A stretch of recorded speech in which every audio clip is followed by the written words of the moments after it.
We have to start supporting ourselves. We have to add value to our content and our voices.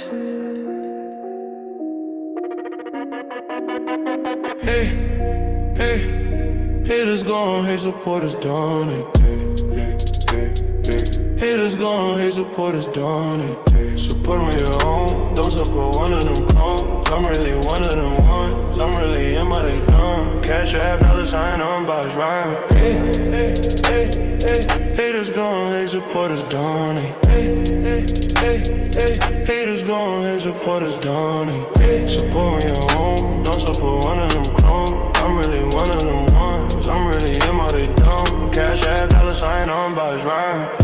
I'm really real one of them, I'm really him, I'm really out here standing on 10. Like and subscribe, thumbs up the video. I'm really real one of them, I'm really him, I'm really out here standing on 10. Like and subscribe, thumbs up the video. Haters gone, hate supporters done it. Haters gone, hate supporters done it. Support on your own, don't support one of them clones. I'm really one of them ones, I'm really in my they dumb. Cash app, $sign on box rhyme. Haters gone, hate supporters done it. Haters gone, hate supporters done it. Support on your own, don't support one of them clones. I'm really one of them ones, I'm really in my they dumb. Cash app, $sign on box rhyme. I'm really real one of them, I'm really him, I'm really out here standing on 10. Like and subscribe, thumbs up the video. I'm really real one of them, I'm really him, I'm really out here standing on 10. Like and subscribe, thumbs up the video. Haters gone, hate supporters done it. Haters gone, hate supporters done it. Support on your own, don't support one of them clones. I'm really one of them ones, I'm really him, but they dumb. Cash app, $sign on box rhyme. Haters gone, hate supporters done it. Haters gone, hate supporters done it. Support on your own, don't support one of them clones. I'm really one of them ones, I'm really him, but they dumb. Cash app, $sign on box rhyme. Please don't, please support on it. I'm really one of them ones, I'm really him, but they dumb. Cash app, $sign on box rhyme. Cash app, $sign on box rhyme. Cash app, $sign on box rhyme.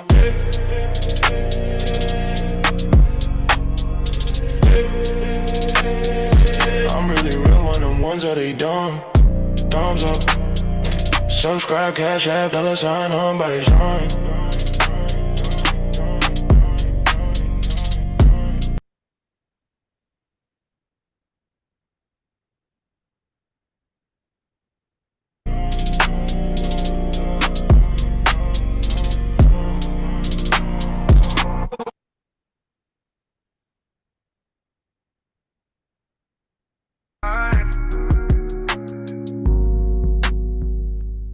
David? Yeah, I just saw a YouTube video, and back in like 2017, and you were saying that on that video that you did your DNA test. So is it true? Yeah. Or that's 23andMe. a fake video? Yeah, I did a 23andMe. Yeah. I did a couple of And DNA tests. and you also said that it showed that you are Nigerian. Yep. And another one said some shit was in Mozambique. And then some of it said it was some shit, 30% European, some native here, then some traced to the Great Dismal Swamp here. So yeah, there was some DNA that goes to West Africa, then some went to Mozambique. So it's all over the place. Did you believe the results? Yeah, I probably got DNA scattered all over Africa. Those DNA tests are pretty generic. It's going to tell you the same shit. You're going to have DNA somewhere in Europe, somewhere in Africa, and somewhere in Asia. So that don't really, it's kind of generic. Okay, so the term FBA was created by who? It was a term that was just put together organically. In what year? The term, we started using it and popularizing it around 2018. But it's for a 2018. but it's Okay. for a Okay. lineage, but it's a new term for a lineage of people that's been here from the beginning. Okay, because I heard you. Because I've been identifying myself as an African American. I'm from Detroit. My family. I'm born and raised from Detroit. Okay. Family from the South. Migrated to Detroit. But you know, I never had an issue with identifying myself as an African American. You know, I love my people, love being black, Okay. and I love my West African roots. Okay. So, you know, I noticed that a lot of FBAs will attack brothers and sisters that identify with being of African descent. But most FBAs don't do that. Most FBAs, even if you don't even acknowledge FBA, because African American, that's a relatively new term. Nobody used that before 1988. People, Can I ask you a question? people, slow down. You do understand that, right? No, I disagree with you. Okay, people didn't use that in mass. Only a handful of people used the term African American before 1988, sir. Who used that term in large numbers? Look, I don't see. That's the problem, sir. That I don't. You know, no, like I said, I don't really like when I'm conversating in society. We not, you know, No. Let's not do that. I ask you a question, sir. Don't do that. You said you disagreed, and I asked you a question for clarity. Then you changed the subject. David, hop on camera, please, if you don't mind. We need to talk face to face. I want to talk face to face with you. So yeah, when you're looking at people, maybe they can speak clearer, and we could talk better. Hop on camera, brother. We're gonna take time. We're gonna take our time, David. We're gonna have a good conversation here. All right. We're gonna slow walk this thing. No rush. You don't need to rush, David. But hop on camera, please, so we can get down. was the term African American created by black people? That I don't know. The I don't term, know. But the term African American, that was some shit pushed by the DNC. Hop on camera, David. That was a term pushed by the DNC. I don't understand why you want me to hop on camera, brother. So You we ain't can asked talk. nobody else to hop on camera. Yes, I have. This Like, we just had it. you know. Yeah, we just had it. Yeah. You got something to hide, sir? Nah, right now I'm laying in the bed and I was on TikTok. Yeah, My do you have girl anything right to next hide? to me naked. I mean, no. Yeah, your I girl can't ain't get next on. to you. Your I girl ain't can't next get to on. you. My woman right next to me naked, so I can't get on here. Yeah, if with your the woman camera. was His woman next to him naked. Man, tell that fat walrus to put some goddamn clothes on. naked, if your woman was naked, you wouldn't be on here crying about some African American. No, man, I'm just saying. I'm just happen to be on TikTok and I see a Yeah, person that I follow. right. Yeah. You sound like you got something to hide. That's No, why. What do you I got ain't to got hide? You nothing got to anything to hide. hide? You got anything to hide? Oh, brother, what's wrong? All right. You don't want to get I'm on just camera. I'm just Yeah. asking. We I'm just just want to make sure asking you ain't. you. We want to make sure you ain't no Fed, because sometimes No, I ain't feds. the FBI, man. I ain't the Okay, yeah. A police. lot of feds like to get on here and just say shit that they know No, ain't right. I'm not the police, man. Oh, okay, yeah. I'm not FBA. I'm not the FBI. Yeah, I don't know why I'm just dudes like asking you a question. I don't know Who why dudes created like to hide. who I don't know why dudes are like you. You sounding fetish a little bit right now, brother. No, man, hell no. Hey, listen, I'm I just don't asking know. you a term. I'm just Yeah, asking you who created the term African American? yeah. Was it our people or was it these Europeans who forced the term black, Negro, color, the N-word off on our people? You tell me who created it. Well, the term was created by a sister back in the back in the 1700s. Like we've been using that term since the 1700s. What term?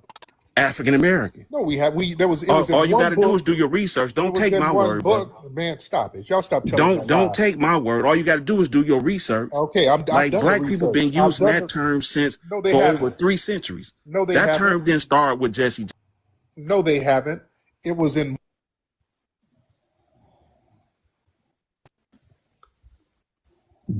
Jesse Jackson did not create that term. Literally the only African person. American, man. So I didn't say he created it. I said they introduced that term, sir.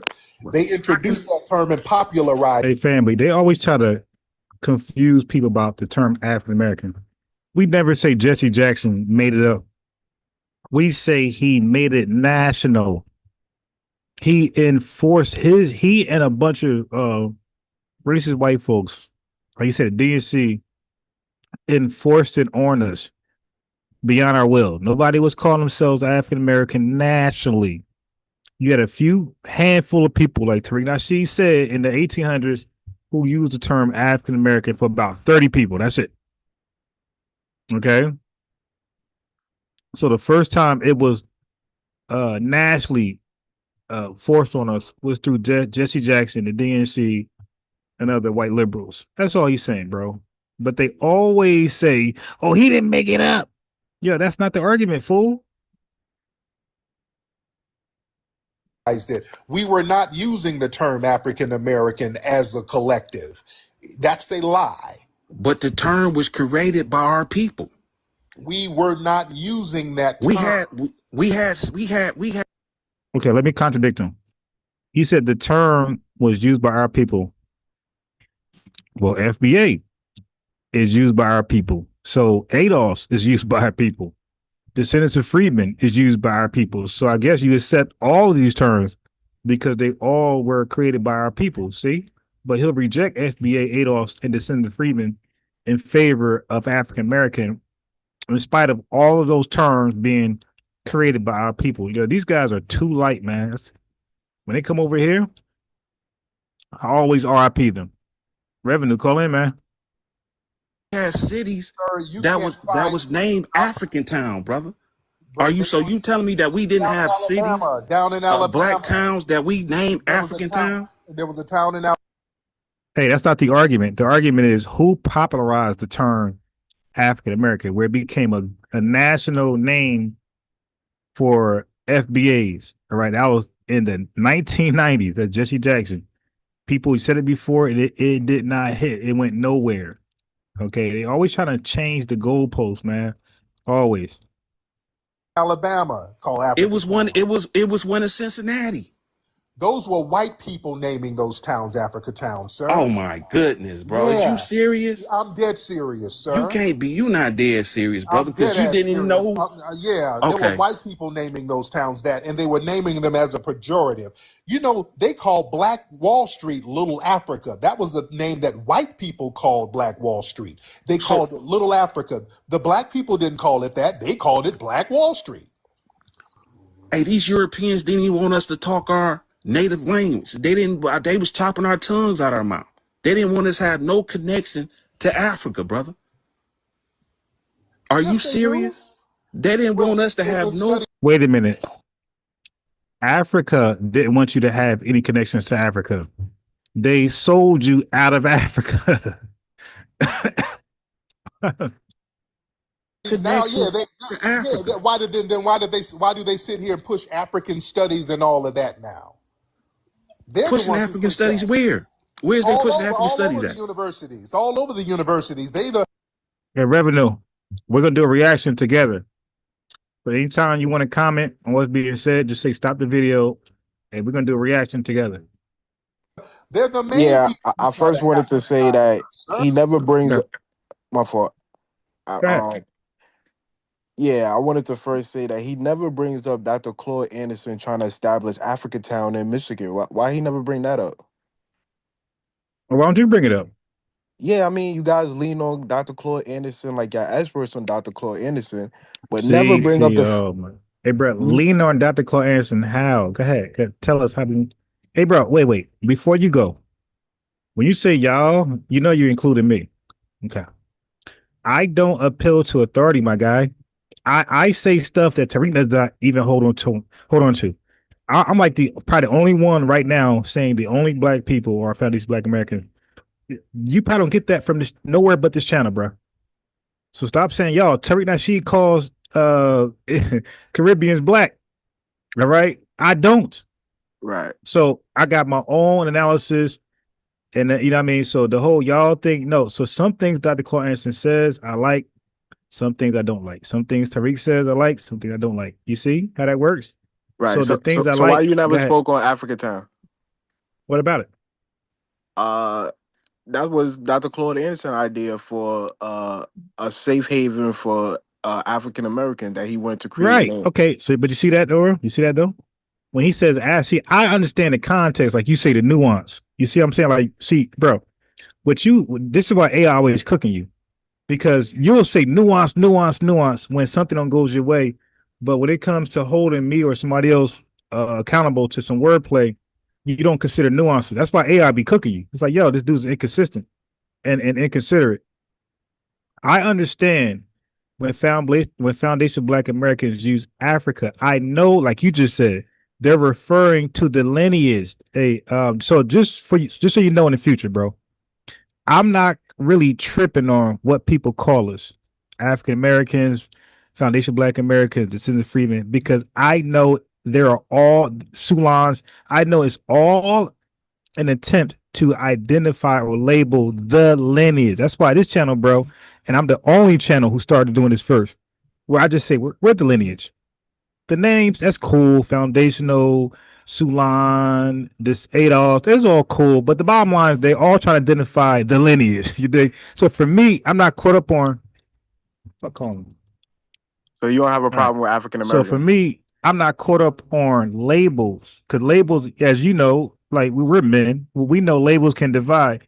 So for me, it's about, hey man, everybody's trying to identify the lineage, even those who stick to African American and don't want to budge off that. I'm not going to be bogged down arguing. I do whatever. I know what you mean. It's like, okay, you mean me. You mean the lineage. So at some point, I'm like, dude, it's okay. So Dr. Claude Anderson, when he says Africa Town, you just said it. I know that he really means the lineage. He's speaking to folks who experienced an ethnogenesis in America, the United States of America, chattel slavery, Jim Crow, and you know that. So I Yeah, don't trip. Okay. yeah. That's why I referred to your lineage, your supposed lineage as African Americans. You can do that. I think that's a more correct term. But see, but that's your okay, and then you know my opinion. If you see, so we're not gonna go nowhere. But Right. but you know when I say FBA, and I know when you say African American, we both know we're speaking to the same people, right? Yeah. Okay, right, and that's how we can communicate effectively, and we don't be confused when we talk to each other. Like we just disagree on a lot of things, you know. But for the most part, when we talk, we know who we're talking to and are talking about. So Right. that's why I don't trip. I Did you disagree, and you disagree with me, right? did you get a chance to read the email I sent you? I didn't see I didn't see um where I had to read something. Like I missed that part. Okay, because I wanted to ask you because I hear, you guys always say FBA is a lineage. It's a lineage, Right. No, wait, wait, wait, right? wait, wait. Let me stop you. It's a name of a lineage, but go ahead. Okay, and I always wonder because I know that a lineage require a progenitor. So Who? A progenitor. No, no, yeah, no. yeah, yeah, Okay, go ahead. Explain. Go ahead. yeah. So I always hear Tariq say that the 400K African slaves that was brought over here was like a drop in a bucket. That's just one layer to the FBA lineage, and there was millions of foundational Black Americans already here. So I'm kind of confused if the lineage. Wait. That's the question you got to bring up to Tariq Elite Radio. So you Okay. don't agree that millions of FBA was It already here? doesn't it doesn't matter what. Well, you got to only hold me to what I say. So Okay. what? So Right. what is your conclusion? Does FBA start with the 400K Wait, Africans that was? it wouldn't matter. Let me tell you why. So this is because, as you know, some people who call themselves FBA don't believe that. I just spoke to a clown yesterday. who don't believe the transatlantic slave trade happened at all, right? But he calls himself FBA. So I'm smart enough to know that some people just don't believe that, and there's nothing you're gonna do to shake them off their position. No evidence, nothing, nothing, no debate, nothing gonna shake them off that. Just like nothing gonna shake you off being a tether. So what I do is but what I do as a solution is I just avoid that to get to the nitty gritty. Okay, whether you believe, not you, whether he believed the transatlantic slave trade had happened or not, whether he believed a million people already here, the bottom line is this: are those millions of people or never experienced slave trade? Are they foundation Black Americans? Did they go through, Jim Crow and chattel slavery? And once they say yes, that's all that matters to me. That's what I'm trying to tell you, bro. It doesn't matter what they call themselves. They could say foundation African Americans. I disagree, but Right. they're attempting to label the lineage. See, it goes back to the lineage. Those folks who say I was never part of a transatlantic slave trade. I was always here. Okay, whatever. Did you go through chattel slavery? Did you go through? You see that's all. Once you deny that, then you're right. You're not with me then. You dig? If you ain't go through all that, yeah, the hell with you. You know what I mean? The hell with you. You out. Right. The reason Go ahead. why I asked that though, Ron, because you know, if you're gonna establish that FBA is a lineage and it's not a cult led by a charismatic leader, then you first have to establish where's the progenitor. Are there is it the 400K Africans that was brought over, or Hey, was bro. this already No. established? Bro, you just made that shit up. This progenitor thing. I didn't make it. You, You yeah. could look at the fine definition of a No. lineage. It Hey, bro. requires a progenitor. Hey, bro. For example, You always say things and say go look it up, just like the other day. And look, and I never do. I was telling the chat the other day. I was telling Tiger. He called in yesterday. I said, I never do. When Quad made revenue be wrong one day, like let's say Sunday, and he called in Friday, I never bring up Sunday. I just talk to him brand new. I don't be petty to bring up when you're wrong. But bro, you be wrong a lot. Even when you brought up the last time you called, which I was not going to bring up, but I want to make an example or make a point. I want to make a point. You said, "Hey man, black immigrants, welfare, this and that, and this and that." You said, "But black Americans, like you really thought you were excluding Jamaicans, Africans in that stat, bro. That black is used as a race. That's everybody that has citizenship in America. That's a POAD. You didn't know that, and you thought you were cooking. I let you finish all the way through. I know you're yeah, wrong. yeah, bro. Wait, But that's the hold on. reason why. But even right now, when you just make up certain shit as the rule of thumb, I'm like, oh boy, you said this last time. You What did did. I You make said it up? before then. Okay, Luke, you're saying that in order for us to be a lineage, that we need a progenitor, right? Yeah. Okay. So you're saying Tariq said it was what? Or he never addressed that. Uh, I'm saying that it's ambiguous because you can't say that millions of FBA was already here Wait, no, and no, then. yeah, but you didn't hear me say that. So see what you're doing right now, But that's called a that's why straw. I'm asking you. That's why I'm Wait, no, asking we you don't though. need to. You don't need to. Because what I'm not gonna do when I talk to Tether Dream or that Mr. USA guy, they say some crazy shit. I never like pin it on you. I only respond to what you say. So I'm saying likewise with me. I know you had this argument in your brain. I'm gonna come to no, bro. Only respond to I can't speak for another individual. You tried that yesterday with the museum. Well, he got all these Pan-Africans in there. I can't. I can only give you what I think while they in there. But you got to ask him. That's a good question for him. Right. So this progenitor, millions of people here, you cannot ask me that because you never heard me say that. You got to only respond to what I say, and I'm a great debater. And so what I do say stuff is like unchallengeable. That's why you can't challenge anything I ever said Right. and be effective. Right. So let me ask you. According to your conclusion, who are the progenitor of the FBA lineage? No. See, here's the other thing. Because I'm smart, I'm witty, I'm a chess teacher. Okay, proper preparation, preparation, sport planning.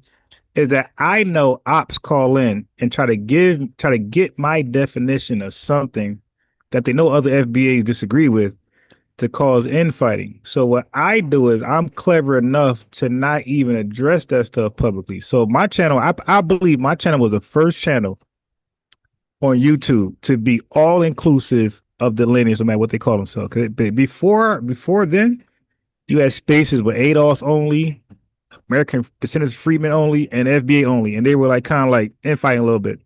I think I was one of the first channels to be all inclusive. Hey, if you're the lineage, this is a home for you. FBA News and Updates is a home for you. ADOS, Descendants of Freedmen, FBA, you want to call yourself Foundation of African Americans, which I disagree with. This is still your home. So I was one of those channels to like avoid conflict, internal conflict, and speak about the overall goal. So you're not going to have me come on here and speak to indigenous people being here or the transatlantic slave trade happening or never happening. I don't do that because I'm really galvanizing. I'm signal boosting everybody. We're going to sort that out later, bro. So that's why we don't even ask for paperwork right now. See, you feel me? Smart. It's called strategy. We're going to sort that out later, but right now we're just galvanizing, signal boosting right now. All the nuances will naturally sort itself out when that day Right. comes. I'm not. It's not a got you. I just wanted to know what was your thought. I just Well, wanted to know now your you thoughts. know there's no thought. I'm speaking to what I believe is relevant today. Right. So when you say lineage, it's just a catch-on term for anybody that could latch on that you think is a foundational. Lineage is simply people who experience an ethnogenesis in the United States of America, right? That's all. And that lineage starts with the African slave trade to chattel slavery, Jim Crow, Black Reconstruction, all that, always civil rights movement, all the way down to where we're at now. You got to connect to all those dots must connect. So you can't just experience Jim Crow at some small level and be like, yeah, I'm with y'all. No, all the dots got to connect or you out of here. Right.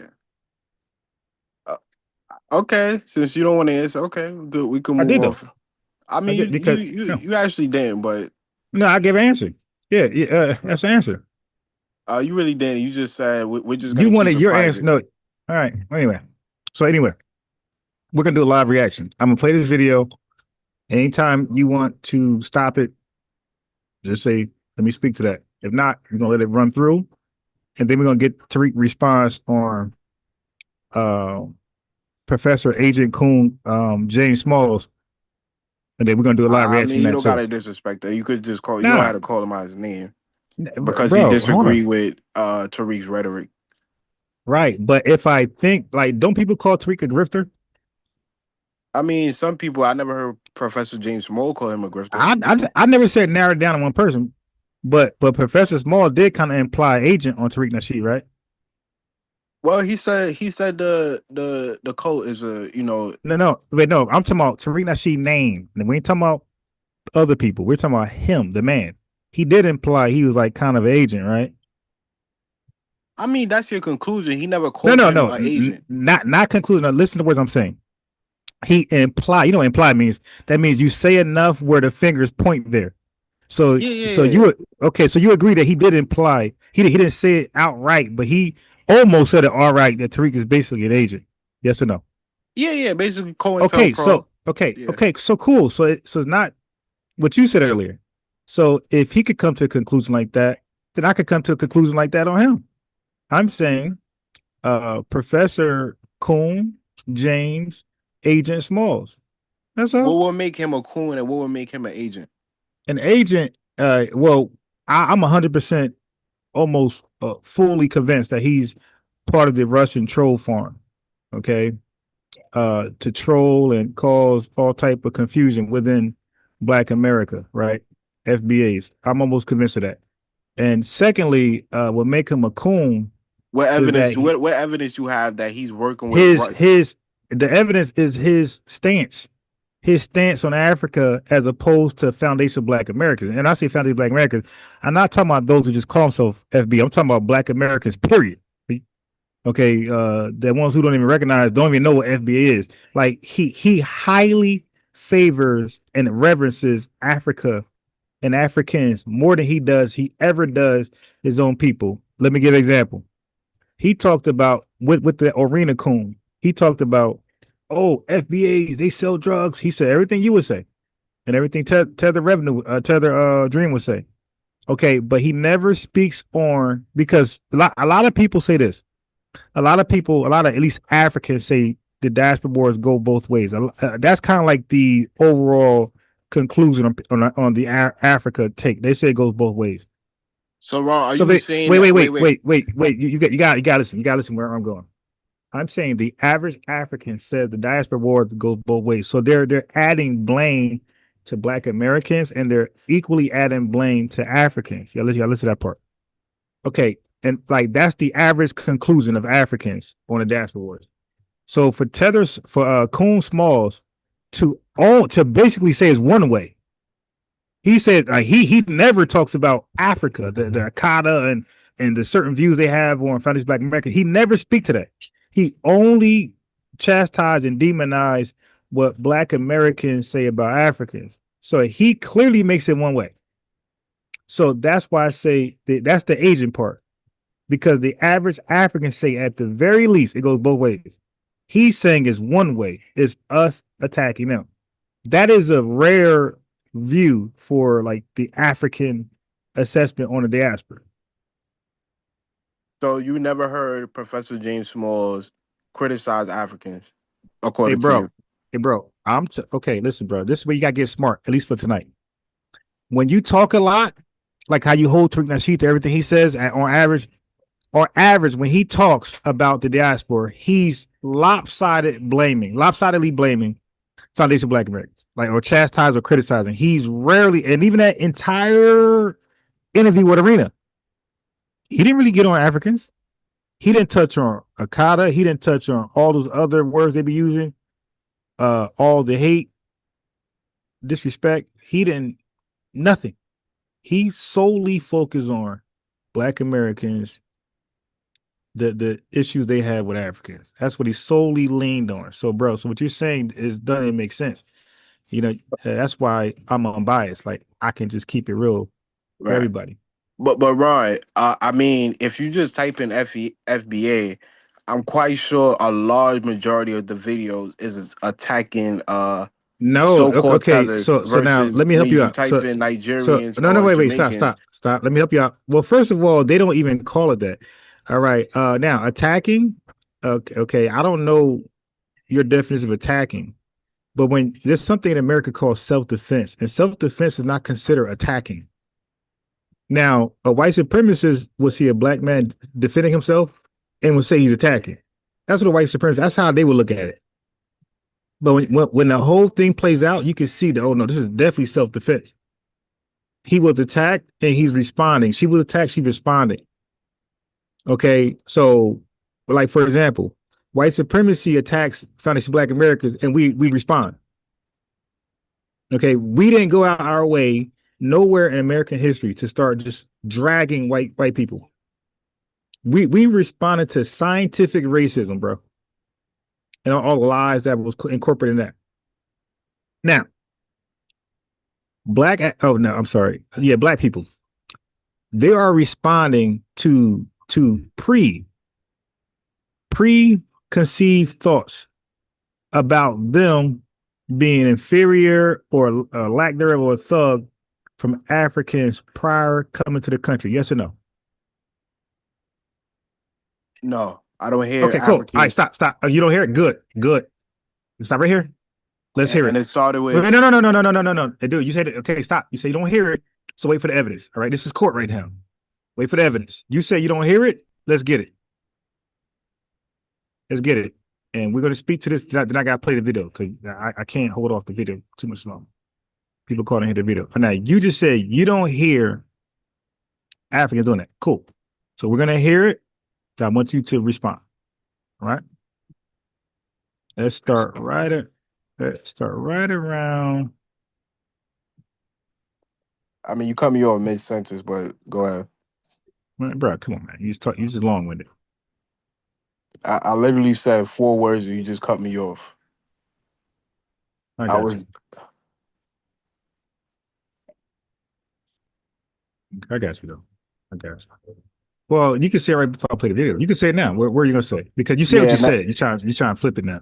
yeah. I don't hear as much Africans attacking. Yeah, but Uh, that's anecdotal. That's anecdotal. I mean, because that's like a white racist saying, I don't hear white people attacking black people more than black. I mean, bro, a white racist would definitely not hear that. I A mean white that's well. racist, I mean that's well documented that white uh, people have been attacking no, black no, people. no, That's no, well no. But documented. okay, dude, what you're saying is not what I'm saying. I'm saying the average. Okay, do you know the average white person voted in 1930 that racism is not a major problem in America? That was like a one sided poll. Where like they so bro, what I'm saying is, and I'm not speaking about documented. We didn't speak about that just now. You are saying what you heard and what didn't hear. That's personal. That's called anecdotal, bro. Teach you some things. So white people and so-called anecdotal experiences, they would say there's no racism in America in the 1930s, the height of Jim Crow. They said that, and they say it now. So what I'm saying is, what you're saying now, what you personally hear or don't see, that means nothing, dude. You're one individual. You don't. How much do you really pay attention to, and how much can you actually hear or see in your lifetime? Is that not enough for us to like uh rest our hat on certain results? So you Okay, believe the average? Let me ask you a wait, question. wait, wait, So wait. you Before we do that, because see, this is where the goalposts start to change. You just said that Africans do not have preconceived notions of foundation Black Americans before they even interact with us. You said that. yeah, the So average I said, African don't. okay, cool. Yeah, but how? Okay, now watch this. You said the average African does not. How Yeah, many Africans have you interviewed or spoke to assess the average African doesn't? a vast majority. I interact with Africans all the time. They don't How have many? Okay, but how? Okay, watch this. The way this that, stuff works, hey, Ron. bro, I'm the in way this stuff plenty. works. I'm in plenty. Wait, stop. I got you. Now, is this plenty? First of all, how many Africans are in America on average? If you the guesstimate. I say roughly about 4 million. So how many of that I'm four just giving. million? I'm just giving estimate. Okay. Well, I was gonna say 400,000, but how many of that 4 million have you spoken to give an average to give an average on a median response? Ron, then See, bro, I could you just flip the sound question. I could flip the no, question no, on no, you. no. But you can't flip because that's called moving the goalpost. We're speaking to see that's what everybody says about you. You will put yourself in a hot seat. That's not how hot seat works. A hot seat is when you're being drilled, you got to withstand the heat or get out the kitchen. Now, if I was in a hot seat and you kept coming at me, bro, what I won't do is put you in a hot seat because I But believe there's you're nothing. now generalizing Africans that they attack African Americans.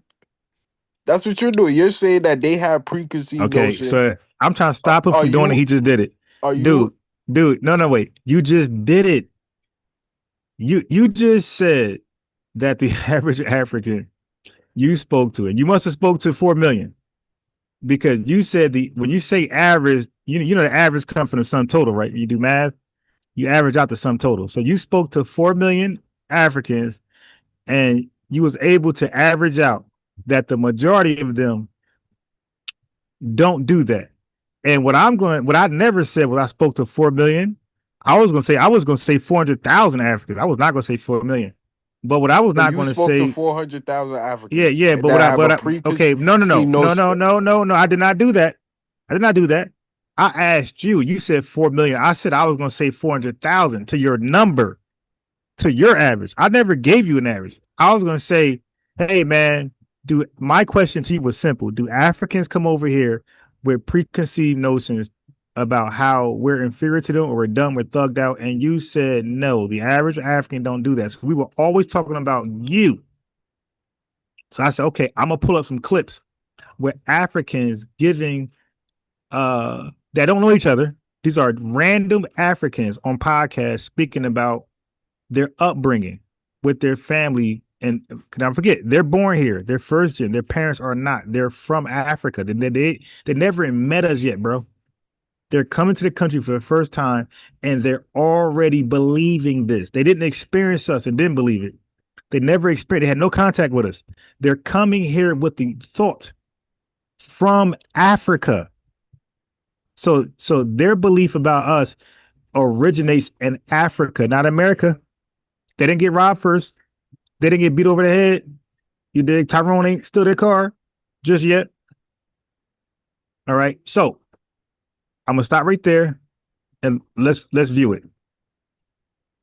And they're looking at it like, oh no, I don't want to be like that. I don't want my kids to be like associated to like that. Yeah. All the Okay, so Wow. what he's speaking to his parents did not want them to be. Now they just got here. The parents are they all immigrants really, because they were not born here. They were already born. They got to America, and they're saying, their parents saying, don't be around FBAs because you don't want to be like that. And that is, they're gonna tell you that is a thug and criminal, shit like that. Watch this. they're stuck in the colonial mindset, so They're stuck in a colonial mindset. Their parents are stuck in a colonial mindset, my boy. So that means that if they're stuck in a colonial mindset, that means a lot of them are, not just their particular parents. They're saying all of them that's colonized by Europeans, they're fed some information to be stuck thinking like that about foundation Black Americans. Watch this. are pandering to the white man, right? So they're pandering. Their parents are pandering to white supremacy. Okay, watch this. they're saying, oh, how can I be like the white man? You know, or how can So their parents want to know, how can they be like the white man? You see in media, the white kids, they live in a nice home. American Okay, so now they're justifying why they want to be like white people, because it appears they're living a good life. So evidently they're going to ignore the crystal meth cases. Okay, all right. home, mom and that's dad, the family perception they're structure. given, Yes, right? yeah. So now they come on to that generation of adults gives birth to kids, us, Yes, millennials and Gen Zs. right? And they say, don't go hanging out with so-and-so. Yeah, they're not good people. Don't go. So they got this pre-colonial mindset to the revenue, and they're telling their kids, don't go around Black American children. No, you know what I'm saying? A completely misinformed perception, right? Okay, so he said parents got a complete misinformed, bro. You get no W's over here. I ain't done. They're back. When I come to America and I start mixing with like, other they're nothing African like Americans, and I have, you know, adults in my ears, African elders saying, "Don't do this, don't do Yeah, that." don't. I have African elders in my ear saying, don't be around founded Black Americans. We've never heard our parents say don't go around Africans or Jamaicans ever. That is no such teaching in America in Black households. Watch this. Like, you guys are misinformed, brother. Like, you should see what the white folks are doing. You see, you're misinformed what you believe Foundation Black Americans are doing. You should see what the white folks are doing. They're worst. Yeah, you think, yeah. You know what You I'm should saying? be really worried about You it. should really See, be so worried. you should be really worried about white people, not Black people. You want to look at actions. The white people are the really ones to be fearful of. You see? Fuck them. Steve, bro. Okay, now wait. Short clips. I'm blacker than you because I'm from here. Okay, so now she's giving testimony. She's in South Africa, and an African came to her and said he's blacker than her. Like he realized she's from America. He told her he's blacker than her because he's from Africa. She's not. Okay, so that kills the all. You all African. That's not how, he didn't see her as African. He said I'm blacker than you because I'm really from Africa. You're cosplaying. He did. Well, I don't even understand. let me go back. Go back. You're gonna get this work, man.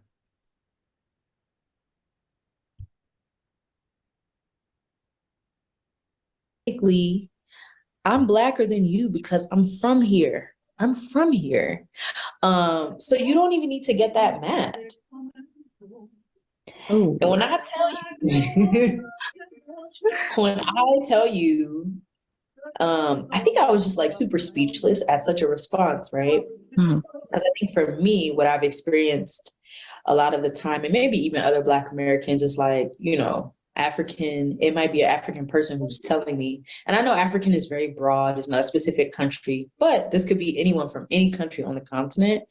The energy is very much like, you're not one of us.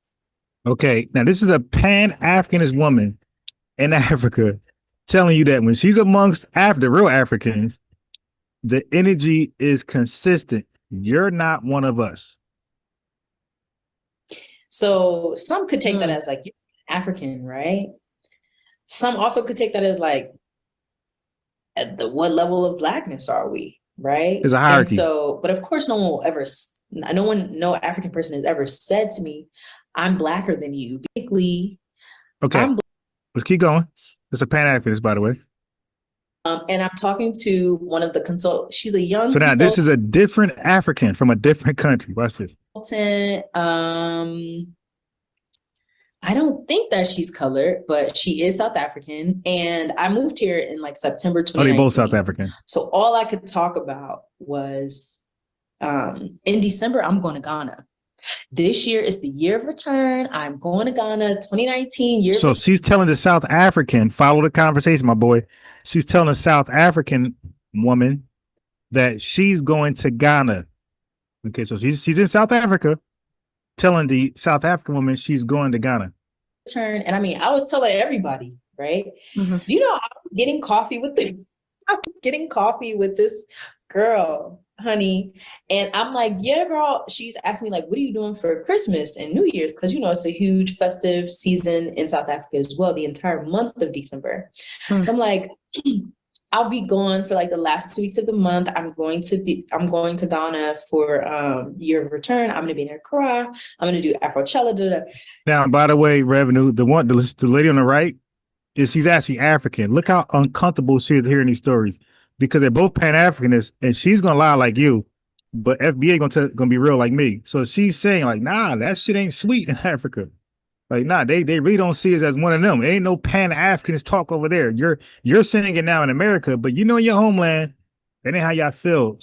Her facial expressions this is uninvited. She's not inviting her right now. She look at she got the FBA spirit, the glow I call it. Look at her, all into the conversation. She is dry as fuck. There's no connection between us and these booty scratchers. Check this out. She turned to me and said, "Oh, you going to real Africa?"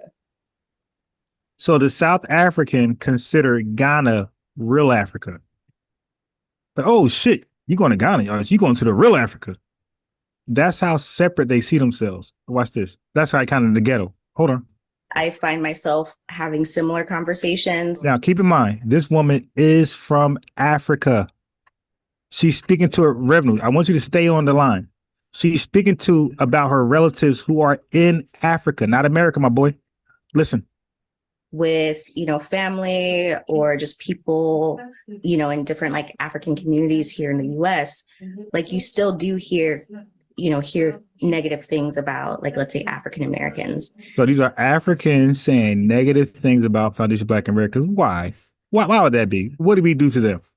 And I always interrogate that because I'm like, why are you talking about a fellow Black person this way? Like, why do you sound like a white person?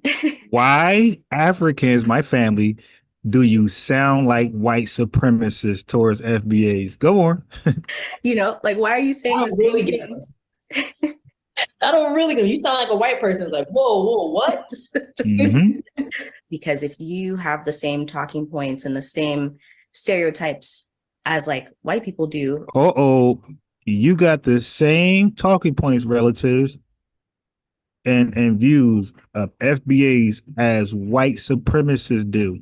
About Black people, like, do you not know what you look like navigating through America? Like, you look Black. The first thing that people see, I find myself. Okay, hold on, we're not done.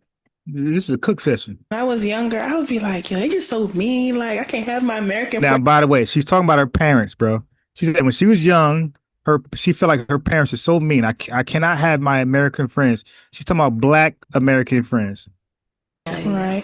Like when I was younger, I would be like, yo, they just so mean. Like I can't have my American friends over. Da, da, da, da. But it's not really being mean. It's just, I guess, protection. So it's protection. So her African tether parents just got here and they're saying don't go around FBAs because it's protection. We're protecting you from FBAs. Go on. Protection of the unknown. So protection, of the unknown. Like they just be so clueless. Oh my Parents. God. I just be wondering, bro. Just take a chance. Take a chance on Black Americans. Yo, so we don't really care what you think, my boy. I'm speaking through you to the family. So these are Africans. These are not Caribbean people. These are African. They said, take a chance on FBA's mom and dad. They're not as bad as white supremacists told you they are. Take a chance. Please. Listen, now these are people who never been to America before. First contact. They were raised, like, I think what we have to remember too is like our parents were not born in this country. Right. Like they came Our parents were not born in this country, my boy. this country blindly. Like, Immigrants. They came to this country blindly. Blind by what? not knowing nothing. So Facts. what It makes sense. it makes sense. It And makes what sense. their people will always tell them, like when you come here, your family is still in your ear. Make sure this, make sure that. Your family is in your ear when you get here. Make sure to stay away from those Akatas, those Black Americans. Stay away. You can't fuck with me, man. This and that happens in America. Like, so that sticks with them. That's just what's in them. Right. That's what sticks with them. That's what's in them from Africa. Pre-colonial mindset about Black Americans, and they never been over here. They're telling them, hey, don't go around them. As we grow up, we change their views on things and change So as them. we grow up, we change. Hey, mom, you bugging? Like they're not what you thought they were. Like how you come to that conclusion, mom? Mindsets and how they view situations. Like I know every day I'm putting my mom onto something. Like They're every day they're debunking their mother. Like your mom, nah, they're not that bad. Wait, mom, look, they did this, they did that, they did this, they did. No, they didn't. They're not in the conscious. Hold on, same people. I don't believe that'll be enough per se. Not for them. So now she said, I don't believe that's enough. Like correcting her family about Africa, about FBA history. She don't believe that's enough to cure their parents' colonial mindset. Over. They think how they think, and that's it. Like my dad, he's never gonna change. My dad is never going to change on how he feel about foundational Black Americans. Now I want you to go now. Now, family, watch this piece of shit booty scratching Jamaican. Change the. He's going to ignore everything he heard and talk about something different. Go ahead, bro. I'll give you shit. Yeah, like I said, I never denied that some Africans have that type of viewpoint. But then again, this also exists in the Black American psyche too. For existing, No, it doesn't. No, it doesn't. So you cut me off. I'll let you. Yeah, I'll let you. because it's stupid. It's stupid. Can I As a matter of finish fact, my I'm not. point? No. I'm gonna play the video because you just lying. You just lying. I'm lying.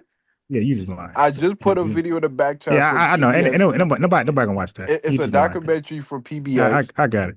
In the discussion, Black American creators explore how family upbringing and social condition create included stories and parents downplaying African roots or warning against fresh off the boat Africans.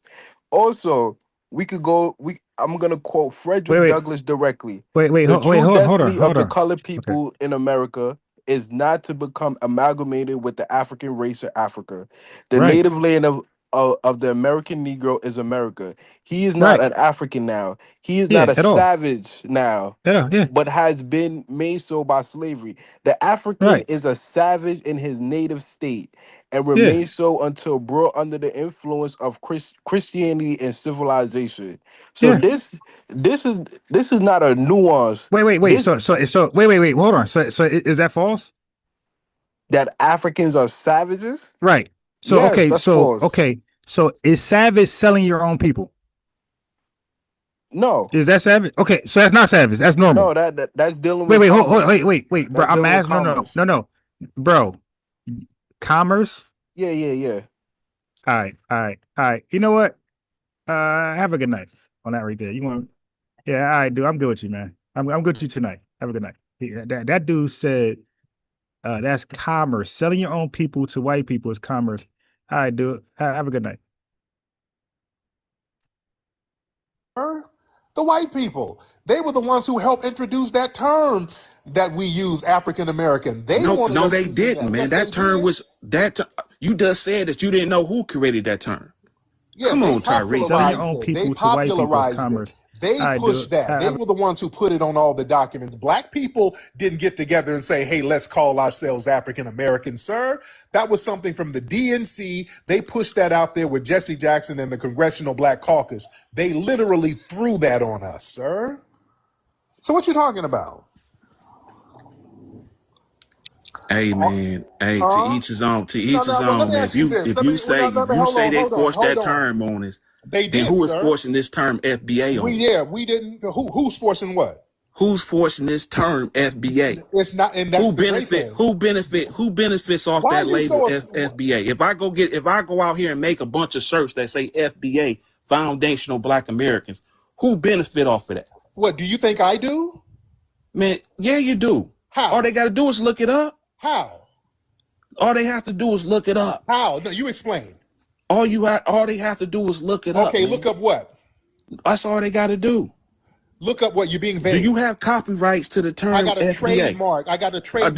You got a trademark. Yeah, so you benefit off of it. No, I don't. I don't benefit if people identify as foundational Black Americans. How do I benefit? No, come on, nothing. No. Come on, nothing. How do I benefit off of it? If I go out here and make cheap shirts with FBA on it, you tell me you ain't gonna stop this? No. Thousands of people make FBA shirts. You go to Amazon, a whole bunch of people make FBA shirts. I don't make no money off that. I don't make no money off. How do I make money off people identifying as don't talk over me. All right, man. Right. He cooked you. Hey, the link is pinned to the top. So if you guys think I'm wrong, click that link and you see how I did revenue. He talked freely. Okay. I didn't, you know what I mean? He talked freely. I didn't cuss him out, call him name, mute him, nothing. So no excuses for y'all. If y'all believe I'm wrong, click that link. Don't talk over me. Don't talk. Hey. All right. Come on, chill out now. Chill out, Tariq. You know you got family in the city now. Don't talk over me. You know you got family in Detroit now. Chill out, man. Yeah, I know I do. And you know I know you. You from the city. And you from Detroit. And all right, you was a Pan-African. How? You was a Pan. All they got to do is go on YouTube and look at the video. When did I ever say move to Africa? All you got to do. When did I ever say move to Africa? All they have to do is YouTube the videos and see that you was a Pan-African, man. No, I wasn't. Yes, you was. No, Come I on, wasn't. Tariq. It's all on YouTube. No, it ain't. Yes, it is. No, I'm not. Yes, it is. You lying don't make it true. Look, don't believe. You lying don't make it true. Just because I talk about African history don't make me a Pan-Africanist. You ain't gonna lie on me. I ain't never said we all need to move to Africa. You a goddamn lie. Talking about Black history and telling the truth about Black history don't make you a Pan-Africanist. You ain't gonna lie on me. I ain't never said we all need to move to Africa. That's what a Pan-African is. We all need to move to Africa. America ain't our home. We need to move to Africa. That's what a Pan-African. I ain't never said that. You ain't gonna lie on me. You don't get to lie on me, sir. That's why you sound like a Fed. You came up here with all the Fed lies. I hear you, man. I ain't never said. I ain't never said we all need to move to Africa and America ain't our home. I hear you, man. Never. And also, people identifying as foundational Black American, I don't make no money off that. You are a con artist, man. You are projecting tether. You're a tether. You're a lying, projecting tether. That's why you mad. Say that. You've been ass on here lying. You don't want to get on camera because you got a big, janky George Jefferson fucking hairline. You a lying, scamming tether, sir. George Jefferson. That's why you're offended. You got to do is go on YouTube. Yeah. You're a tether. That's why you upset, David. Huh? Nobody is upset or offended by their own lineage. You ain't of this lineage. That's why you yelling. I'm upset because you misleading my people. No, your people are immigrants. I'm upset. Your people are immigrants, David. You're an immigrant, David. I ain't your people. I'm upset looking at your hairline. No, you won't show yours, sir. And you up here talking about you in bed with a woman. You up there with a man. You got your pussy spread right now. That's why you ain't getting on camera. You a big old punk. You a big tether punk who had to spread pussy to get a green card. I'm using just for men. Yeah, sir. And you laying up just for men. That's what you do. And you spreading your pussy just for men, nigga. All right, that's what you do. You a big old sassy lying punk. All right. Your monkey ass, man. You did what? You did what? I will blaze your monkey ass, man. Look at your hairline, man. You won't do nothing, sir. You got a do-rag on now. You got nothing. You got a do-rag on with nothing to do under it. All right. You got a receding hairline, and you scared to get on camera. All right. Even you had to laugh at your hairline. Your monkey ass, no, man. you won't do. You blaze bushmeat like you did in your homeland. All right. You blaze bushmeat. All right. You blaze. What are you talking about? You blaze monkey McNuggets. Hey, that's why you anti-African. I ain't anti nothing. I'm pro FBA, sir. And you you ain't over there. You over there in Detroit. You in Detroit, my nigga. You ain't in Africa, sir. You're the con. You ain't in Africa talking all that African stuff. How come you ain't over there? Criticize. Okay, yeah. How come you ain't over there, sir? You in my hometown. You in my hometown, buddy. Hey, come on, that ain't your hometown, man. Yes, it is. I was born in Detroit. That's a foundational Black American city where foundational Black Americans stood on business, sir. You're in my home city, right? Musty tether. Now going back to your bussy over there. All right, get out of here, punk ass. The hell out of here. Talking all of that. Dude, you ain't over there. You ain't Pan-Africaning nothing. You ain't over there. These little musty ops. Come on now. Let's be real. Yeah, you over there in my birth city, tethering off of my lineage. Huh? Trying to front. He's a tether. He's not a Pan-Africanist. He's a tether. Comes from an immigrant background. That's why these folks get all offended and start lying. Nobody was using the damn term African American before 88. Yeah, you find it in a book in the 1700s. You don't find the shit nowhere else. Nobody else was calling themselves no damn African American. Literally nobody. You see it sprinkled literally here and there. There was a teacher, a sister, like 1975 at like some school, some sister. She used the term at the school. I'm talking about it's just sporadic where people use the term. But we weren't using that term in mass. We always used the term Black. We didn't have a problem with Black. We were like in the 60s, we're Black and we're proud. The Harlem Renaissance, that's when we really elevated the word Black. We had no problem with the word Black. Yeah, we're Black Americans, and we put foundational on it as a commemorative term. We're commemorating our foundational, unique lineage and heritage. Is there somebody snoring on here? Even when I said he got on the do-rag with nothing to do under it, even he had to laugh at that. He knew his forehead he knew that hairline. He even had to laugh at his janky ass hairline. Even he laughed at that. He knew I got his musty ass.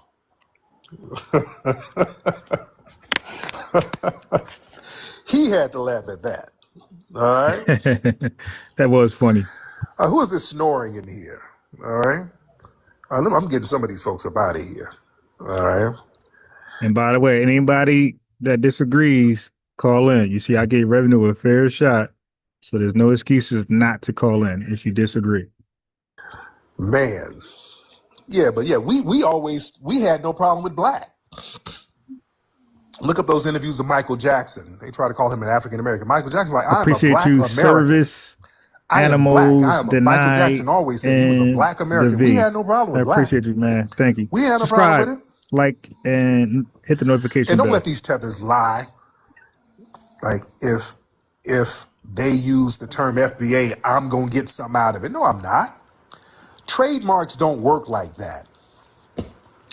Yeah, dumb tethers don't realize this. Yeah, I Yeah, trademarked the Bussy term because Smalls you is tethers were definitely. gonna try to do it. You think we're dumb? Thank you for that, because I was gonna. I forgot to title him Bussy Smalls. Matter of fact, I'm gonna do that. Thank you for that in the chat for saying Bussy Smalls, because I was definitely gonna title it that.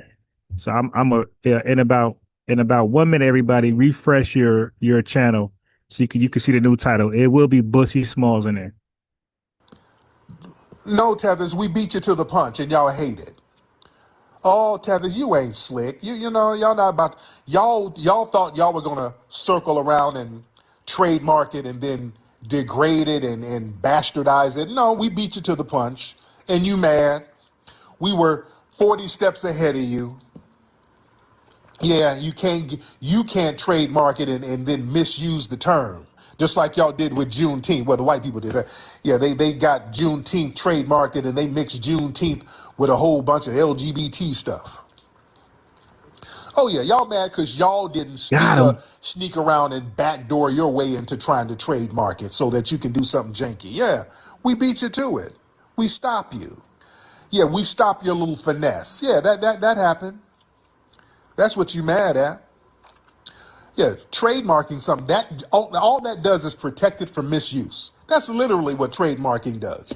It protects something from people misusing it. Yeah, that's all it does. So y'all won't be able to misuse it. Yeah.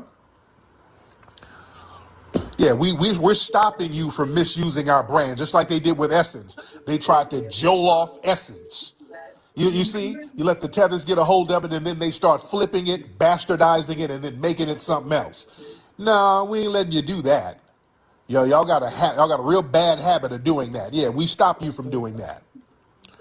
And yeah, y'all mad because yeah, y'all can't do that. Y'all not gonna do the same shit with our lineage name that y'all did with Essence, or that you're trying to do, because people are getting y'all out the paint with that. Yeah, that Joloff versus Jambalaya. Get the hell out of here. Fuck out of here with that. Oh yeah, in African American, there's about damn near 2,000 trademarks for the term African American, by the way. There's about 2,000 active trademarks for the term African American for different products, different services, and everything else. Yeah, they ain't got a problem with that because yeah, they done remixed that already. They done bastardized African Americans, so that's why they don't like bringing that up. They done remixed African American already, so yeah. Elon Musk is an African American, so everybody can claim some damn African American. The dude running for mayor up there, who got elected as mayor, what's his name? Mandani, what's his name? I'm having a brain fart. You know, Zorhan. His ass was up here talking about he African American. Remember the controversy? His ass was talking about he African American. This dude's a damn Punjabi ass East Indian. Anybody can be African American now. That's why they don't have a problem with that. They want us to be that. No. Yeah, that's ridiculous. Yeah, we cool on that. We cool on that. African American is a dead brand to us, man. We're so cool on that. Yeah? That's a dead brand, man. Man. Oh man. How many we got? Let's get some more hearts in there, man. Let's get up to 500K. Let's get up to 500K. Let's get Wolfie in here. Let's get Sister Wolfie in the building. Let's get up to 500K hearts. Everybody hit those hearts. What's up, How Wolfie? y'all doing this afternoon? Oh, well, this morning. Yes, ma'am. What's going on with you, Miss Wolfie? Ain't much, just chilling. I think their biggest problem is when they come over here, they try to identify themselves with our lineage. And that's the big issue. Because they never immigrate, they can never immigrate to Jamaica. If they immigrate to Jamaica, they would never say they Jamaicans. If they immigrate to Brazil, they would never say they Brazilians. If they immigrate to the UK, they would never call themselves British. There'll still be their ethnic group. But when they come over here, they want to attach themselves to our lineage because everything we have achieved in the world. At the same time telling us we haven't achieved anything in the world. And then they act like it's hard to comprehend. It's the comprehension skills. You comprehend that we have a whole history that don't have nothing to do with them, especially after they got colonized. Yes. And And the thing about it is, he said that they didn't want black people. Black people was traveling back and forth to Africa in the 19th century, in the 18th century, in the 17th century. It's not a time in history that black people, melanated people from this land, did not travel to Africa. The person who created the Pan-African, Martin Delaney, his whole purpose for Pan-Africanism was to move back to Africa because he got kicked out of Harvard. If him and those two other free person of color didn't get kicked out of Harvard, he would still be in the would never have Pan-African. He was a free person of color. His people was never enslaved on this land. And once they got colonized, he said, oh, no, I'm going to just stay here and preach. I'm going to be a pastor. And he was a pastor for the rest of his life in the United States. He no longer wanted to be a Pan-African. So this is the thing with them. They come over and they try to rewrite our history to fit themselves in it, and they will never fit in it. They try to take our identity. African American was written in some kind of newspaper. No one considered themselves African. Tariq was right when he said that is the name that the Europeans gave y'all and they gave us. And we said, no, we're not African. If an African bloodline did come over here, that African bloodline was erased because the history happened over here. We're a new being. You cannot find our bloodline, our bones in no other country but the United States.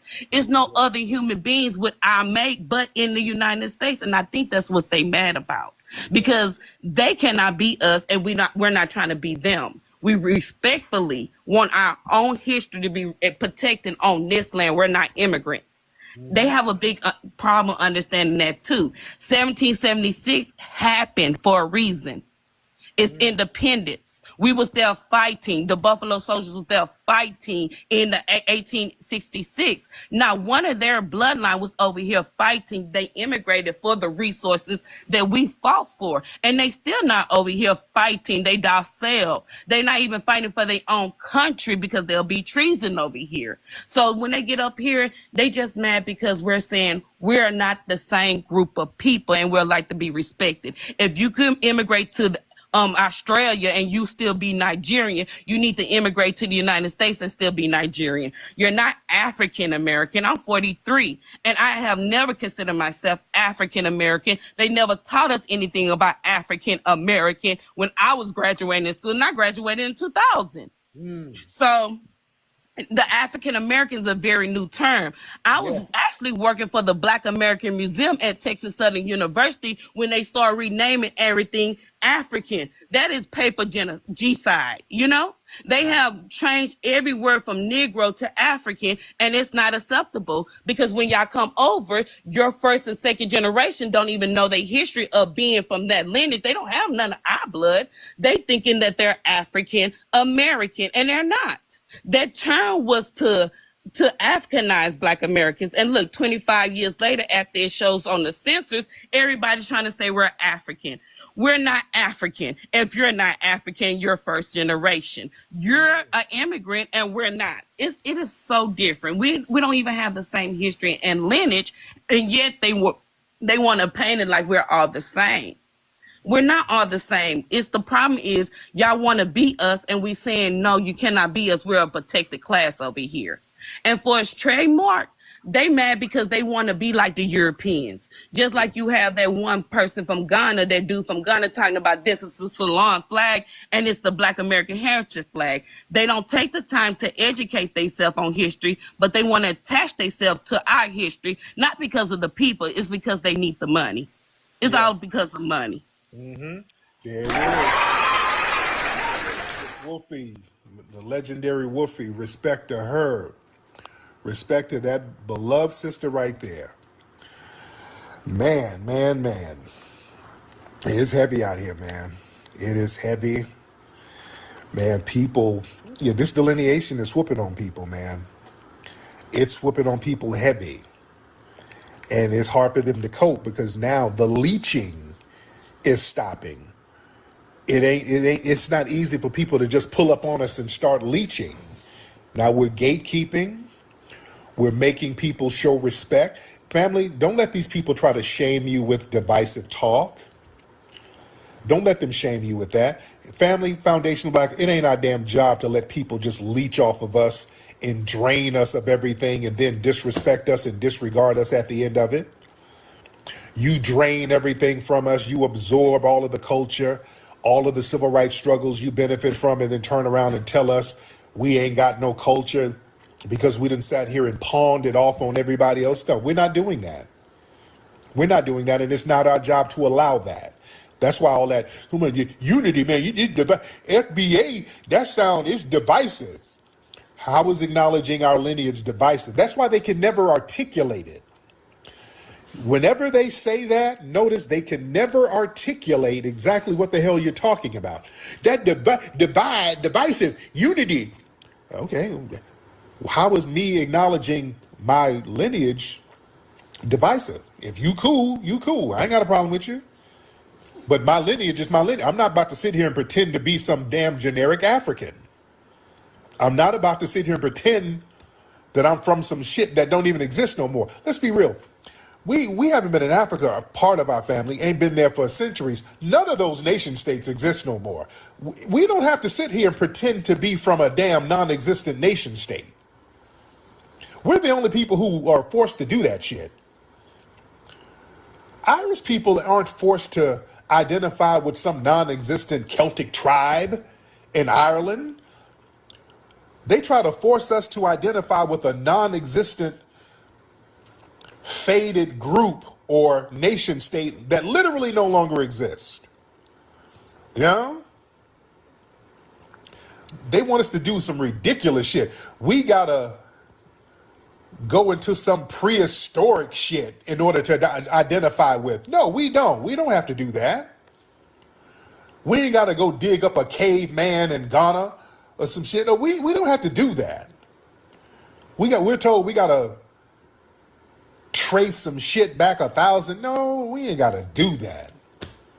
We don't have to do that. We have a rich, strong lineage with lineage continuity right here. We have strong continuity right here. Who is this person here? Like, what the hell is this? Hello? Okay, okay. The hell you showing a damn mountain for? Okay, I don't know who this person is. Get up out of here with that. I don't know what you showing. You need to jump in that water and bathe, right? Wherever you are, hop in that water and bathe. Can y'all hear me? Is TikTok doing good? How we doing? Okay, yeah. Was it the lady and the baby? Are they on an island now? The baby needs some swimming trunks. The baby needs some flippers. The baby need a swimsuit. Okay, it might be her. I don't know. I don't know what that was. All right. Man. Should we get a couple of more calls in here? Y'all throw some gifts up here, man. We in here chopping up heavy game, ladies and gentlemen. Y'all throw some gifts up in here. Y'all throw them gifts up, ladies and gentlemen. We in here chopping up heavy game. All right, who is Texas Taurus in here? What's up, Miss Lady? Some nice looking ladies down here. What's up, ladies? What's up? Hold on, let me make sure my wife ain't listening. Hold on, shit. Some of the ladies are looking nice up in here. I see y'all down there. Okay, it's a lot of ladies up there down there in the watch queue. What y'all up to? I see you. There's a lot of ladies in here. Well, y'all looking good, ladies. I got to watch what I say. My wife don't like me saying that. Who you telling look good? Why are you ear hustling? Shit. All right, y'all don't tell my lady I said y'all look good now. Don't get the dry snitching on my ass. All right. Then my lady get to acting funny. She didn't make breakfast this morning. She had a little attitude. So I had to eat a Pop-Tart. You didn't make nothing? Shit. I got to toast some fucking, some croissants. Oh, y'all get me in good trouble. I see y'all. I see y'all asses. Yeah. Man.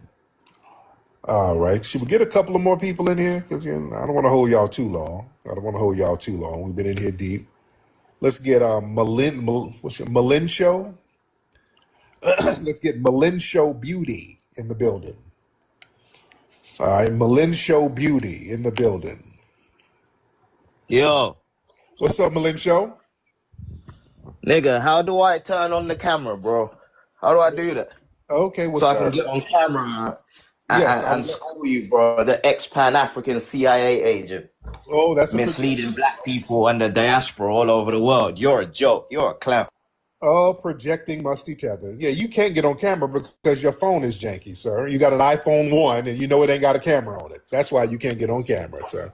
You are How do I broke get on camera, bro? I can't do it. How do I do it? Sir, because you got a T-Mobile sidekick. You know good and well your phone ain't got no camera. iPhone 17 Pro Max, bro. No, you don't even sir. have that. No, you can hear it. Yeah, you can hear the iPhone 17 Pro Max. Listen to the mic. No, you don't. No, you don't, sir. You got a damn Nokia flip phone, sir, that somebody used to use for drug deals back in the 90s. 17 Pro Max. Oh, you don't. That's why you ain't got no camera. Trolling, bro. Stop the trolling. Let's talk now. Let's talk. Let's talk. Now you're not musty tether. You don't talk over me now. We don't do that. Now we know you're over there. You're one of the 3 musketeers, and you're over there in the UK. GT ain't here. I know that. I know the rest running away from Big GT. I know the rest of the 3 musketeers ain't here, but you're one of them. You're running from Big GT, bro. Yeah. Oh, nobody's running from no musty tether. Okay. Now what's on your mind, musty Malin? Now what's on your mind? You're a fucking clown. How you were Pan-African doing Okay. Now documentaries. You're not going to be a lying tether, sir. I ain't never said I'm going to pack up and move to Africa, sir. Never, ever. I ain't never denounced my homeland here, sir. Never, ever. I am not like you, sir. Speaking the truth about history don't make me a Pan-Africanist, sir. I just spoke the truth about global history, and I give people props where props are due. I'm not like you fleeing all over the place, sir. You understand? Y'all want people to run. Y'all want people to run and flee like you. I'm not like you, sir. I'm not fleeing over there eating porridge with Jollof in London, sir. We're different, right? Come on now. Malin. I don't eat Jollof. I'm not from West Africa, bro. Get it right. Yes, you don't even know different Africans. Yes, you are. Yes, you are. You're from West Africa, sir. You're West African tether up there in Britain, just like fucking Zambia, dickhead. No, I don't believe that. I don't believe that. You're from West Africa, sir, because I can hear from Zambia. I can hear the flies in there, sir, and those are West African flies. Sure, I can hear the wingspan. The wingspan of them flies are West African, sir. So I know wingspans and flies. So. My link show is literally a village in Zambia, you dickhead. Google it. You got a village in Zambia? No, that's my father's village. No, you don't, sir. No, you don't. That's my father's. No, sir. You are in the village people. You are moist tether who dresses like an Indian and pop his bussy. You're from the village people. You sing Macho Man with your bussy popping. That's what you are, sir. You're a big old musty queen. So stop playing, all right? You don't even know me. Anyway, I'm done talking to this musty tether. All right, there we go. Yeah, you from the village people, nigga. You put on a tribal outfit and start singing YMCA for rent money, nigga. That's what you are. All right. I don't want to Google it. Google it. I ain't Googling nothing. All right? You big old musty punk. He made a whole fake page. Get the hell out of here. Next time, get on camera with your musty, sassy self. All right? Google it. I have a village. Let me tell y'all, Tether, something. All that Prince of Zamunda shit, ain't nobody buying that no more. Ain't nobody buying that. Y'all, that worked in the 80s. Up into the 90s, y'all would run over here telling everybody, I have a village, I have a mansion back home, I have a mansion in Zambia. Nobody. I'm just pretending to be poor. Nobody's believing that. Ain't nobody believing that. You over there in London for a reason. You over there driving Postmates in London for a reason. No, I have a village. Google it. Google it. No, ain't Googling nothing. You Googling directions to deliver that damn hot porridge for Postmates over there, nigga. Google that. All right. All right. Yeah, ain't nobody buying that. All right. Let me see. We having fun in here. It was Prime Vibes. Prime, hop on in here, man. Were you on here last night, Primes? Prime Vibe. Were you on here last night? Hey, Prime. Miss Prime. Miss Prime. Miss Prime, how come you're not saying nothing, dear? Oh my God. Hello, can you guys hear me? Yes, ma'am. How you doing, Prime Vibes?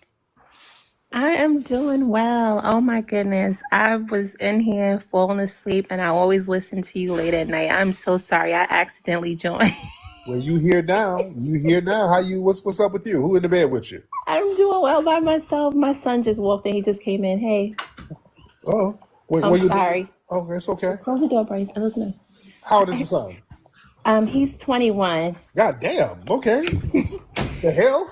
Old ass child. No, but look, How old are now, you? How old are you? How old are you? I'm 42.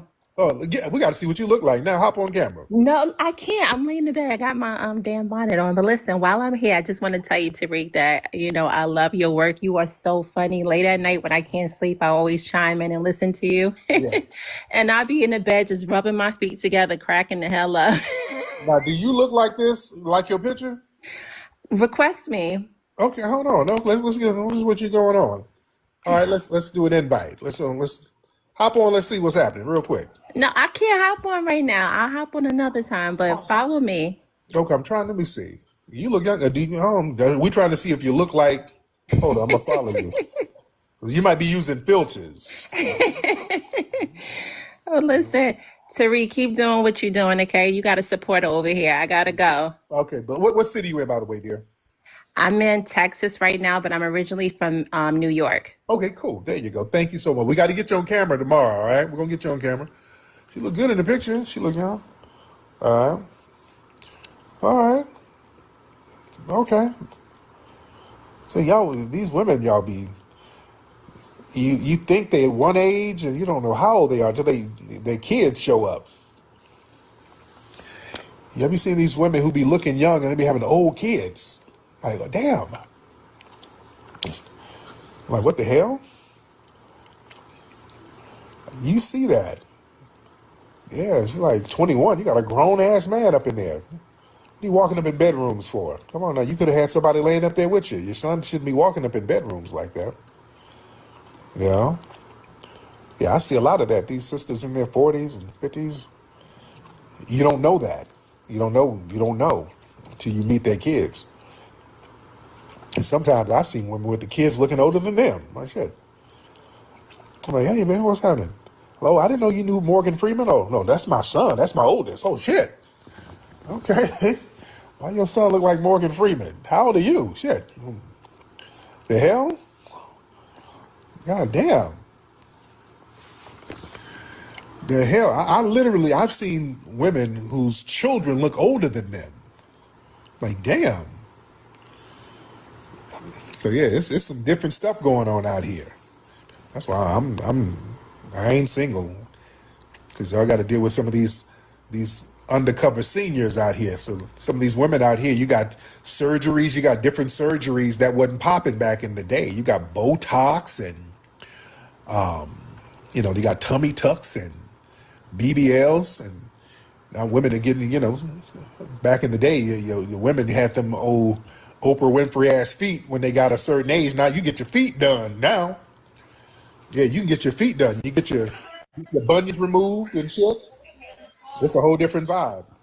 What's up, bro? I can't see you. I can't see you. Hola. Hey, hola, I can't see you. There you go. What's up, bro? Hola. Little boy, how old are you? Hola, permission, Mike. How old are you, little boy? What is my color? Little boy, how old are you? You got a fake mustache filter. Little boy, how old are you?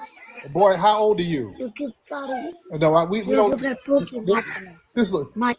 This boy got a damn mustache filter on. Little boy, go find you some milk from somewhere. Get out of here. Okay, they call up and try to act grown like they be wearing beard filters. They call up and try to act grown like they be wearing beard filters. Boys, go get you some goat milk from your village and sit down somewhere. I'm not about to have a battle with no damn 10-year-old with a beard filter. So I tell you, these people. Hello, match. Let's do a match. My nigga, let's do a match. Lord, they scamming at a young age. I am grown. I am an adult. I'm grown. And then he'll get on another call. I'm a baby. He'll put a baby filter on. I'm a baby. I need a milk. I'm a baby. I need a Similac. They start these people scamming at a young age, man. Come on. This is what I'm talking about, man. These foreigners, they get their scam on early. Damn. This is what I'm talking about. The scams start early. This nigga got a damn beard filter. Looking like a damn vampire with a damn beard mustache. Come on, man. Oh, goodness. Goodness gracious. Goodness gracious. All right, let me get out of here, man. Y'all, it's too much. It's too much. It's been real, man. The conversation's been real. I had a good time with the family. Respect to you guys. I think the conversations have been constructive. I think it's been constructive. Everybody follow me here. If y'all not following me here on TikTok, follow me. Follow me and then subscribe to my YouTube channel, which is Tariq Radio. All right? Go to hiddenhistorymuseum.com. Contribute to the Hidden History Museum, ladies and gentlemen. Make a contribution. All right? Go to rootworkstyle.com. Get that Rootwork deodorant. All right? Let's get up to 600 hearts, 600,000 hearts. We're almost there. Everybody tap the screen, please. Everybody tap that screen, if you may. Tap that screen. We're going to get up to 600,000 hearts. We got 591,000 before I leave. Let's get that 600,000. What's up, Dominique? Yeah, it's been very entertaining on this broadcast. Yes, it has. It's been very entertaining, but it's been good. I think it's been good stuff. All right, I'm up out of here, man. Much love to the family, man. In the heart of nature, we find our true strength, a connection to our roots, to the land, to each other. Introducing Rootwork deodorant, infused with the potent power of High John the Conqueror root. Embrace the natural strength and resilience passed down through generations. Feel the purity of natural ingredients, harmonizing with your body and spirit. Rootwork deodorant.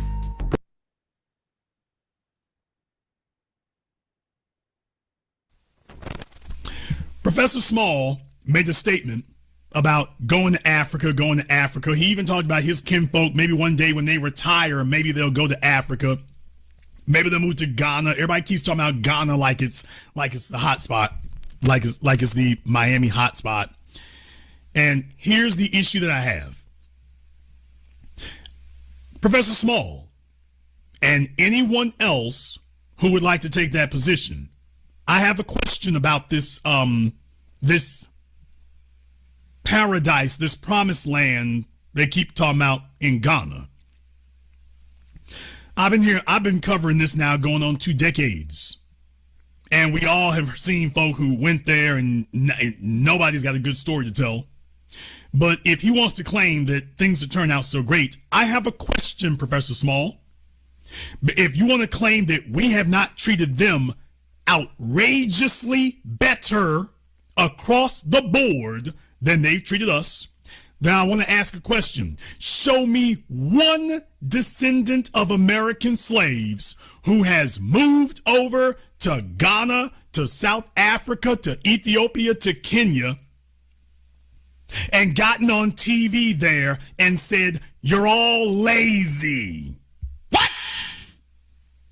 The Afrikaners just work harder than you, and you blame all your problems on them. Show me one of us, not 5, not 10, not three, just one, who has ever walked their nappy ass on African soil and pulled a Candace Owens or a Coleman Cruz.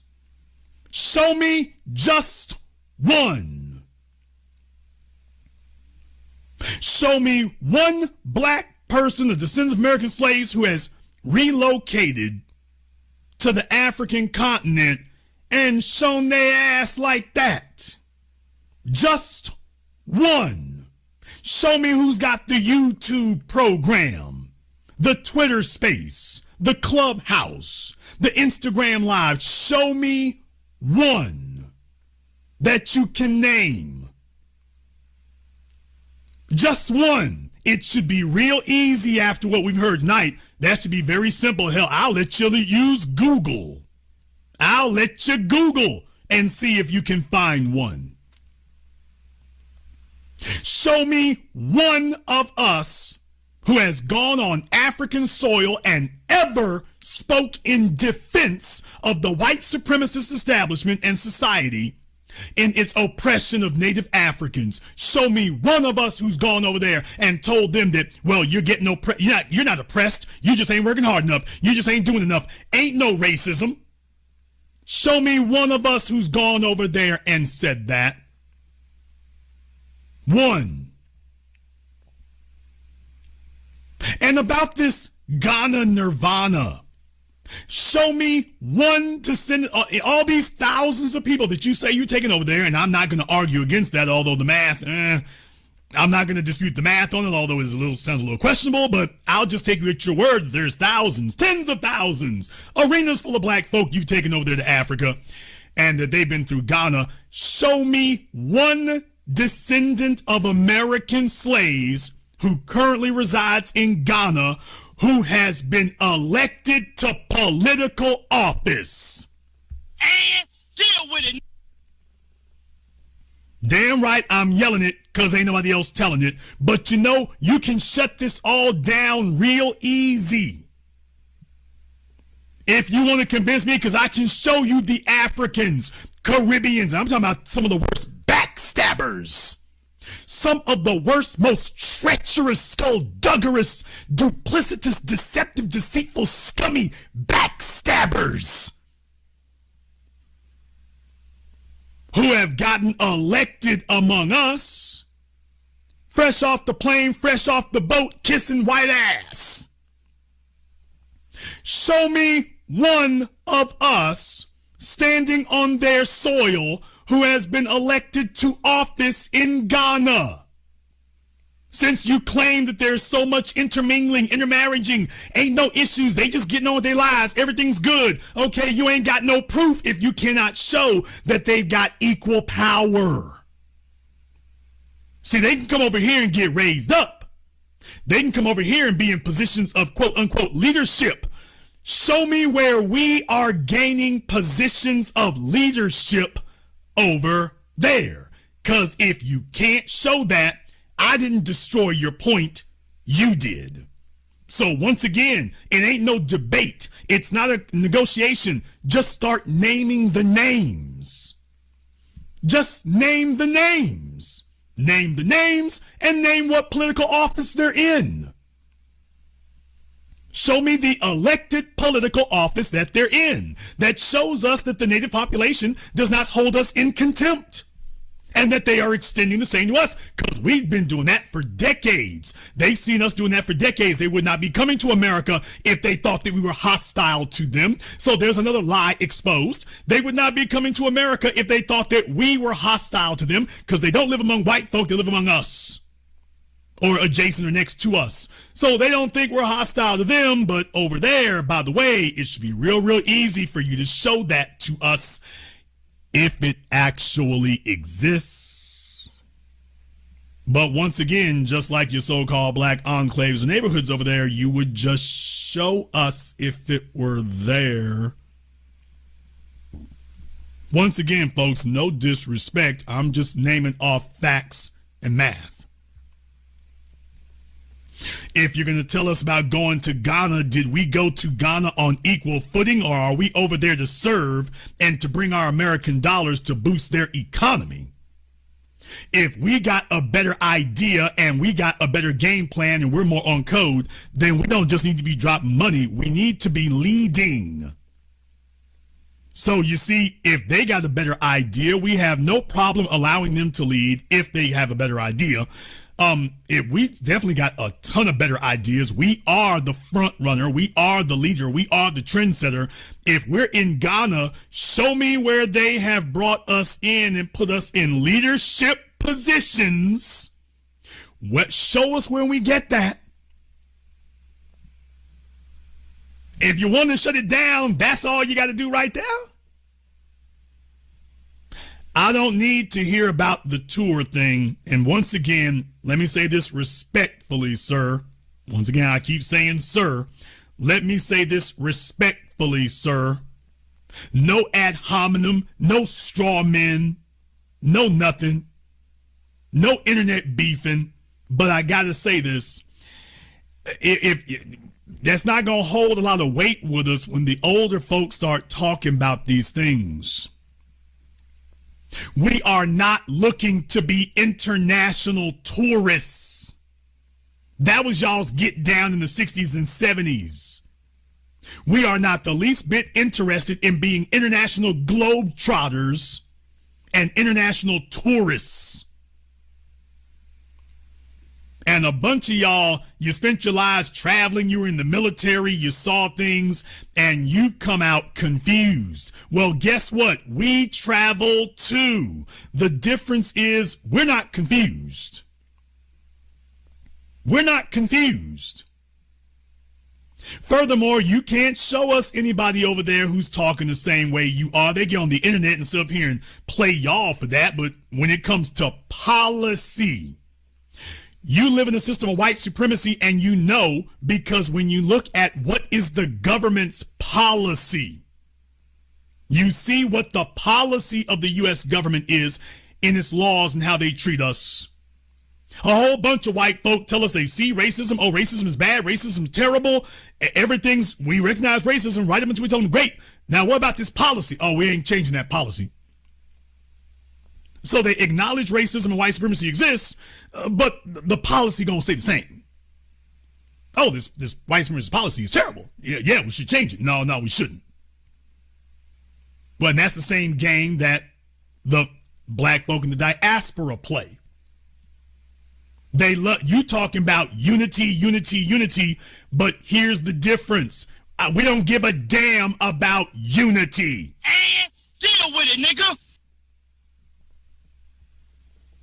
We don't give a damn about unity. Unity is a slogan.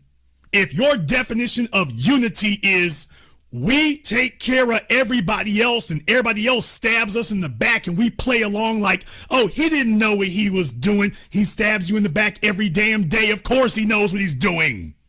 He's like the mailman. He can't show up every day with a new knife to shove in your back, and not every day he's confused. He ain't stabbing nobody else in the back, just you. By your own admission, he ain't stabbing the Thais in the back. He's not stabbing the Arabs in the back. He ain't stabbing the whites in the back. All of a sudden they show up to us and okay, here comes the knife. And that's why you're trying to sell us on that unity thing, because you can't sell us on math. And we have said, if unity means we gotta be a fool, to hell with your definition of unity. Unity needs to be empowering. You're talking about everything except that. Now, I want to go a little bit further. With all due respect, I keep prefacing that because I am sincere about that. I don't want folks to get the wrong impression about anything, but with all due respect, a lot of these cats over the last 4 decades, and it's about time we talked about this. A lot of these cats over the last 4 decades, they were in the military, so they had passports. They got around places. They saw things. They were sent to Asia.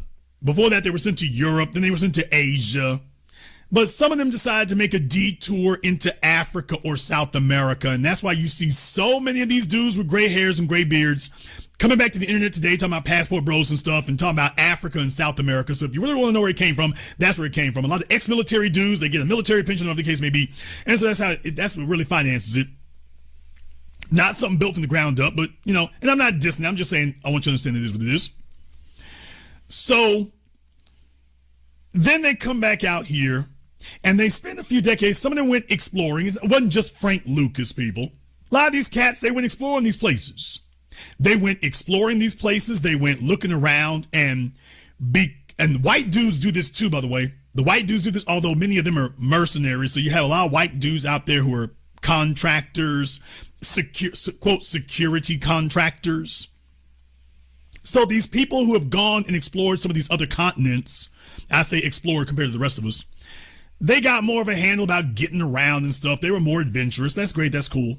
Some of them decided to make that a business. Some of them decided that because they explored more and seen more and they got around and investigated more and found out more things, they started making a business out of it. So if you want to go somewhere, they went when they were in the military. So they had guns. They pacified the places. So they're more aware of what's happening there. And that a lot of them made businesses out of it. So they'll take you on tours because they went to these places when they were in the military or adjacent to the military. You got military bases all over the damn place, which was the goal.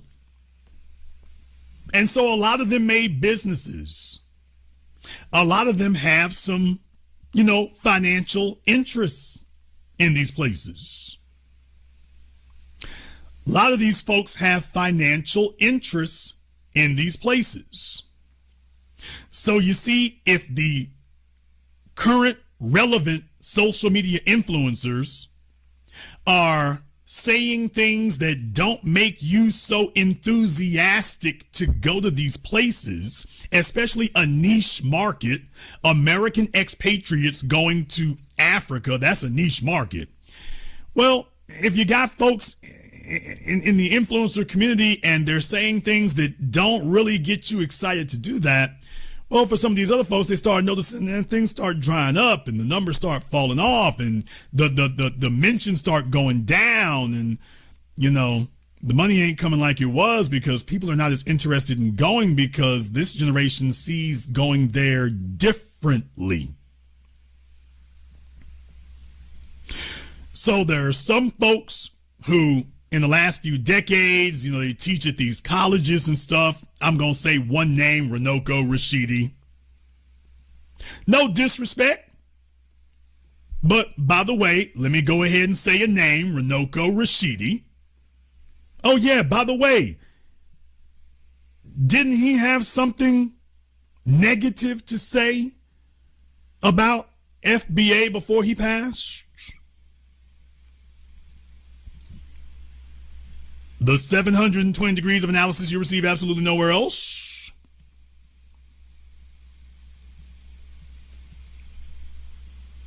By the way, does my memory not serve me? Or by the way, another black academic,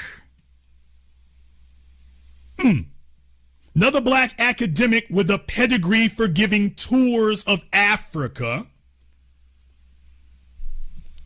Oh, you all thought I was just making that up. Jason, where's your invoices? Dude, you don't want to try me. You don't want to try that.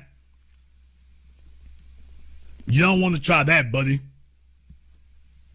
Yeah, if somebody could have knocked me off, they'd have done it a while ago. Yeah. But, yeah, folks, are you starting to pick up a pattern? This was a thing among them cats. This was their thing. So for those of you who may be millennials or Gen Z, like I say, a lot of you may not be aware that this goes back decades, man. These guys did globetrotting. A lot of them were in the military and stuff like that. And after Vietnam, during Vietnam and after Vietnam in particular, they made detours into Africa and South America. And they developed a pedigree as a result. So when they got back to the States, they were real good about wanting to take folk on tours, and that became a business for a lot of them. And by the way, I'm not knocking that. I think that's cool. I think that's great. I think that's wonderful. However, if you start to put your business model and your business interests ahead of our interests, or if your business interests are competing, God forbid, conflicting with our personal interests, now this is where we got to put on the brakes. We got to put the brakes on here. And I'm not casting aspersions. I'm just saying that, by the way, I couldn't help but notice that I suspect a factor in here is that certain folks have certain interests. Some of them are economic, and that may play a role. That may play a role in why they would want all of us to be very gung-ho. They would want us to be very gung-ho about going back and forth over there, up to and including telling us that we should just disregard or dismiss any negative experiences that we have. Why, you had bad experiences in Queens and Manhattan, so that gives Ghana and Kenya the right to do that too. So you see what happens. They'll start telling you that you just need to ignore everything. Just keep doing what you're doing no matter what occurs. And I'm just saying, is that rational? Please tell me where that's rational. Because here's the thing. If you have bad experiences in Manhattan and equally bad experiences in Queens, you might need to move out of both.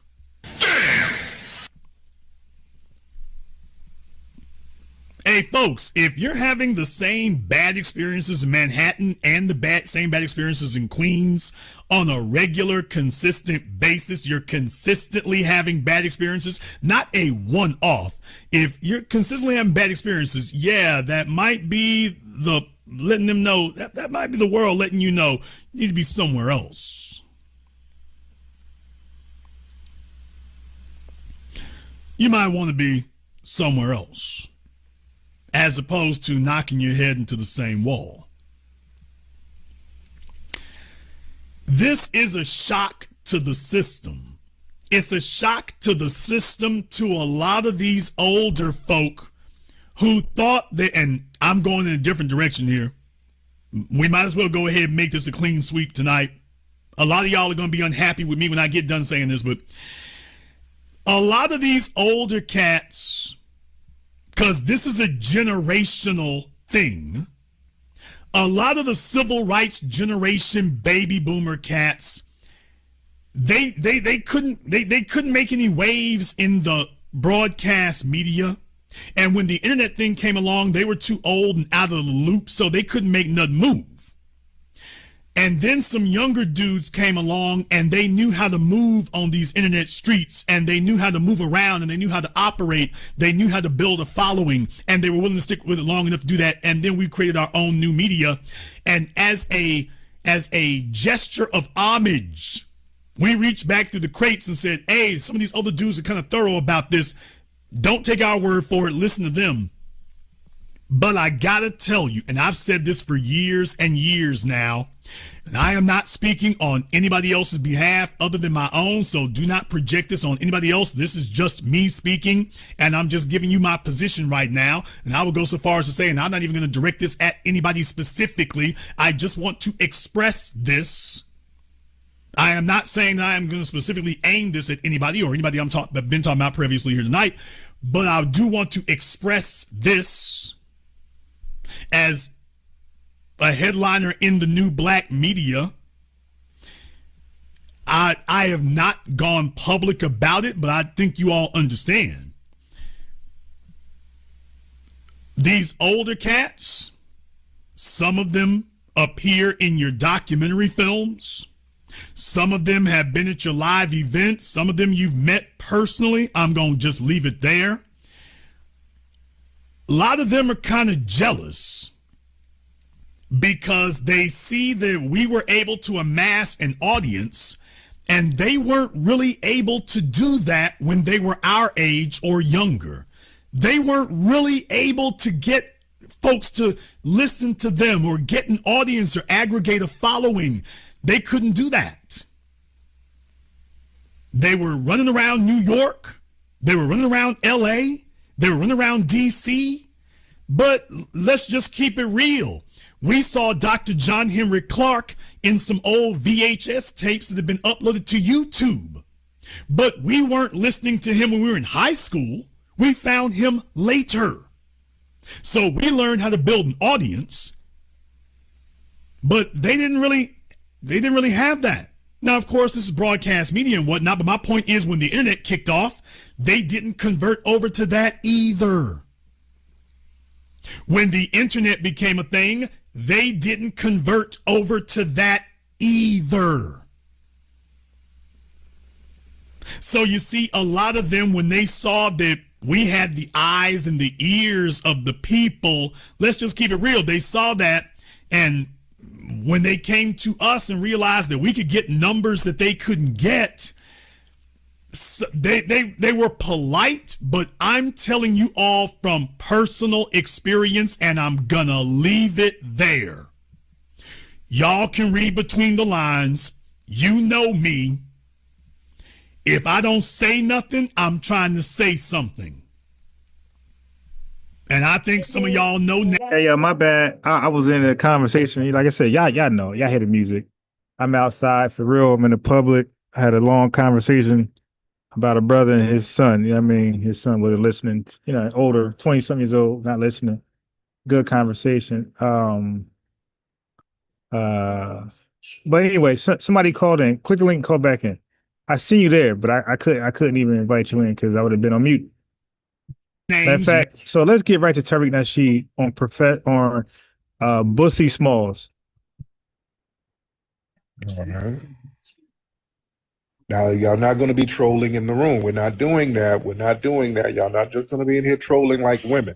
That's what tethers do. Ronnie, what's up, Ronnie? Hey, Tariq, I just got a question. Yes, ma'am. I just want to know, are you going to talk about the James Smalls incident? Yeah, I'm going to discuss that. Absolutely. Yes, indeed. Thank you, beloved. All right. Yeah, a lot of people are talking about what's happening with James Small. And, you know, hold on one second. Hold on. Powder, you out of here. You're not going to. All right, Powder is out. Okay. Hold on. Okay, hold on one second. Hold on. There we go. Got it. Got Powder out of here. But yeah, the thing with James Small, I know a lot of people are talking about that. You know, James Small, Professor James Small. A lot of people have been on his bumper because he was very, very disrespectful to the lineage, very disrespectful to me. And yeah, he said some little disrespectful stuff before, and I kind of let it slide. I didn't, I'm like, okay. He was in the new movie that we're working on, Hidden Colors 6.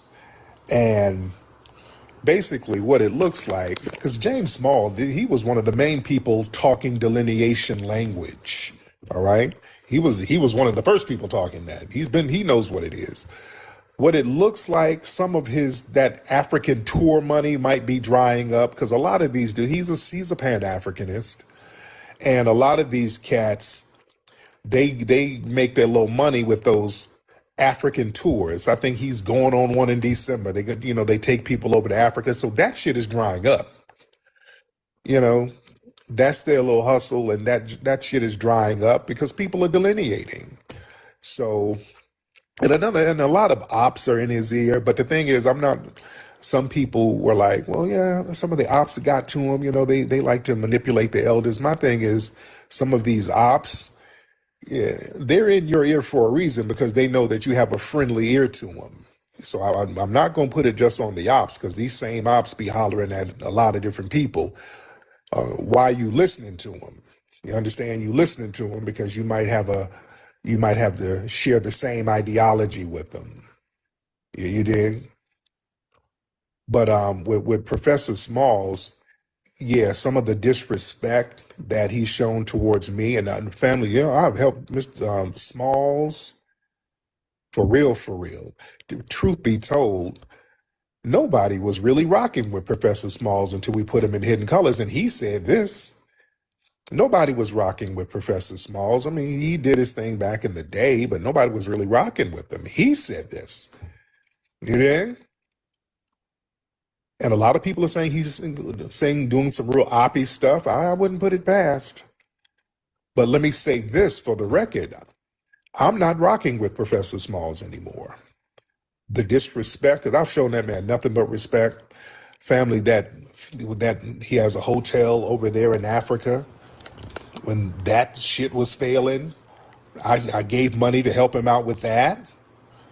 You know what I'm saying? So yeah, that type of the little disrespect, and he's been kind of doing that. He gets with these tethers and been taking shots at me, but then he just went real disrespectful to me, and there's a point of no return. You know, there's a point of no return with some of the stuff he was saying about me. That ain't so. For the record, I'm letting folks know. Yeah, all that respect the elders. I respect the elders if you are respectable.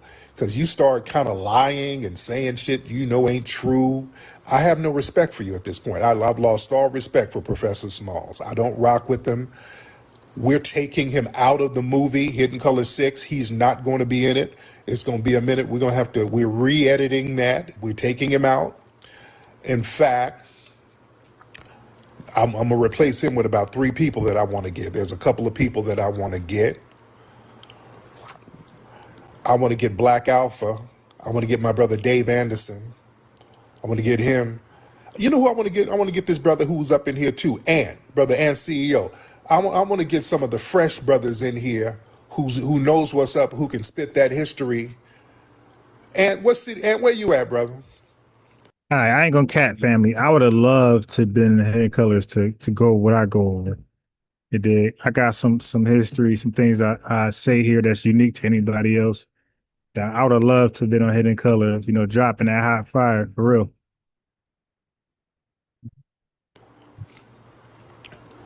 Yeah, because the spirit was telling me really a few weeks ago. Something kept telling me, man, you should have had Ant in the movie. You should have had Black Out. I'm like, well, damn, we've already filmed the movie. I'm like, well, damn. I'm like, shit, we've already filmed the movie, so it's already long as hell. You know? But yeah, Dan is already in it, by the way. Yeah, brother Daniel, he's already in it. Daniel's already in it. Yeah.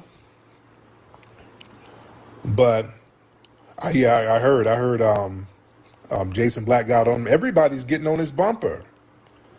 Everybody's getting on his bumper. Professor Allen, he's already in it. Wani's in it. Yeah. You see. But yeah, I wanted to get Black Alpha, so I really want to get him now because I'm taking all the small stuff out. All of Professor Small stuff is coming out. So yeah, I don't rock with him at all. Not only is all of his stuff coming out, we're taking any reference of him out of the damn museum. We have a mural of Professor Smalls. When I'm going out of town for the week, when I come back, that shit's getting covered. Family, who should we put on the wall of the Hidden History Museum in his place? Y'all give me some suggestions. Yeah, we're going to cover the mural and the whole shebang. We're covering the mural and everything. I'm not fucking with him whatsoever. Yeah? Because there was already some little funny style shit that I didn't like with that old op-ass Jade, where we had an event and Jade was all in his ear, and then he's all clicked in with her, and she was doing all that oppie shit. So I had a little bad taste in my mouth about him then. So I'm cool in the game. No, I'm not putting no damn Dr. Umar on there. Claude Anderson's already on there. All right, Claude Anderson. We got something about Wani in the museum, by the way. We got Claude Anderson on the mural. Yeah. We got something about Bobby Hemmett in the museum. Yeah. But yeah, like I said, man, there's a new energy now where, do we have something about Reza? Do I have something about Reza in the museum? I probably need to put something in there about Reza. Because somebody said Khalid Muhammad. Hey, you know what? That's a good one. We got something about Khalid in the museum, but Khalid Muhammad, or Elijah Muhammad, Fred Hampton. Hold on. Y'all giving some good, hey, y'all giving some good names. We already got Dr. Welsing. 19 Keys is in the movie, by the way. John Henry Clark is on the wall. He's already on it. Who else? Khalid Muhammad. That might be a good one. Who else? Larry Hoover. Man. Miles Davis. We got a picture of Miles Davis in the museum. All right. Yeah, now Brother 19 Keys, he's in the movie. Hey, yo, now that you said it first, I gotta say it. So Tiny Rains, I don't know if you pronounce your name right. I said your name is Tiny Rains, right? He's right. Hey, family, I was gonna say that when I first went live. I was gonna give myself the flowers. I was the first to cook this bussy coon. Okay, when I first heard about him saying FBA slot. Hold on.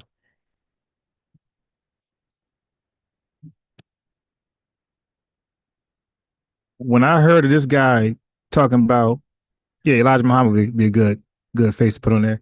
When I heard Bussy Coon Smalls talking about FBA slop, I was the first person that I know of to go straight hard on this dude. Even Tariq gave him a pass. Everybody was handling him with kid gloves.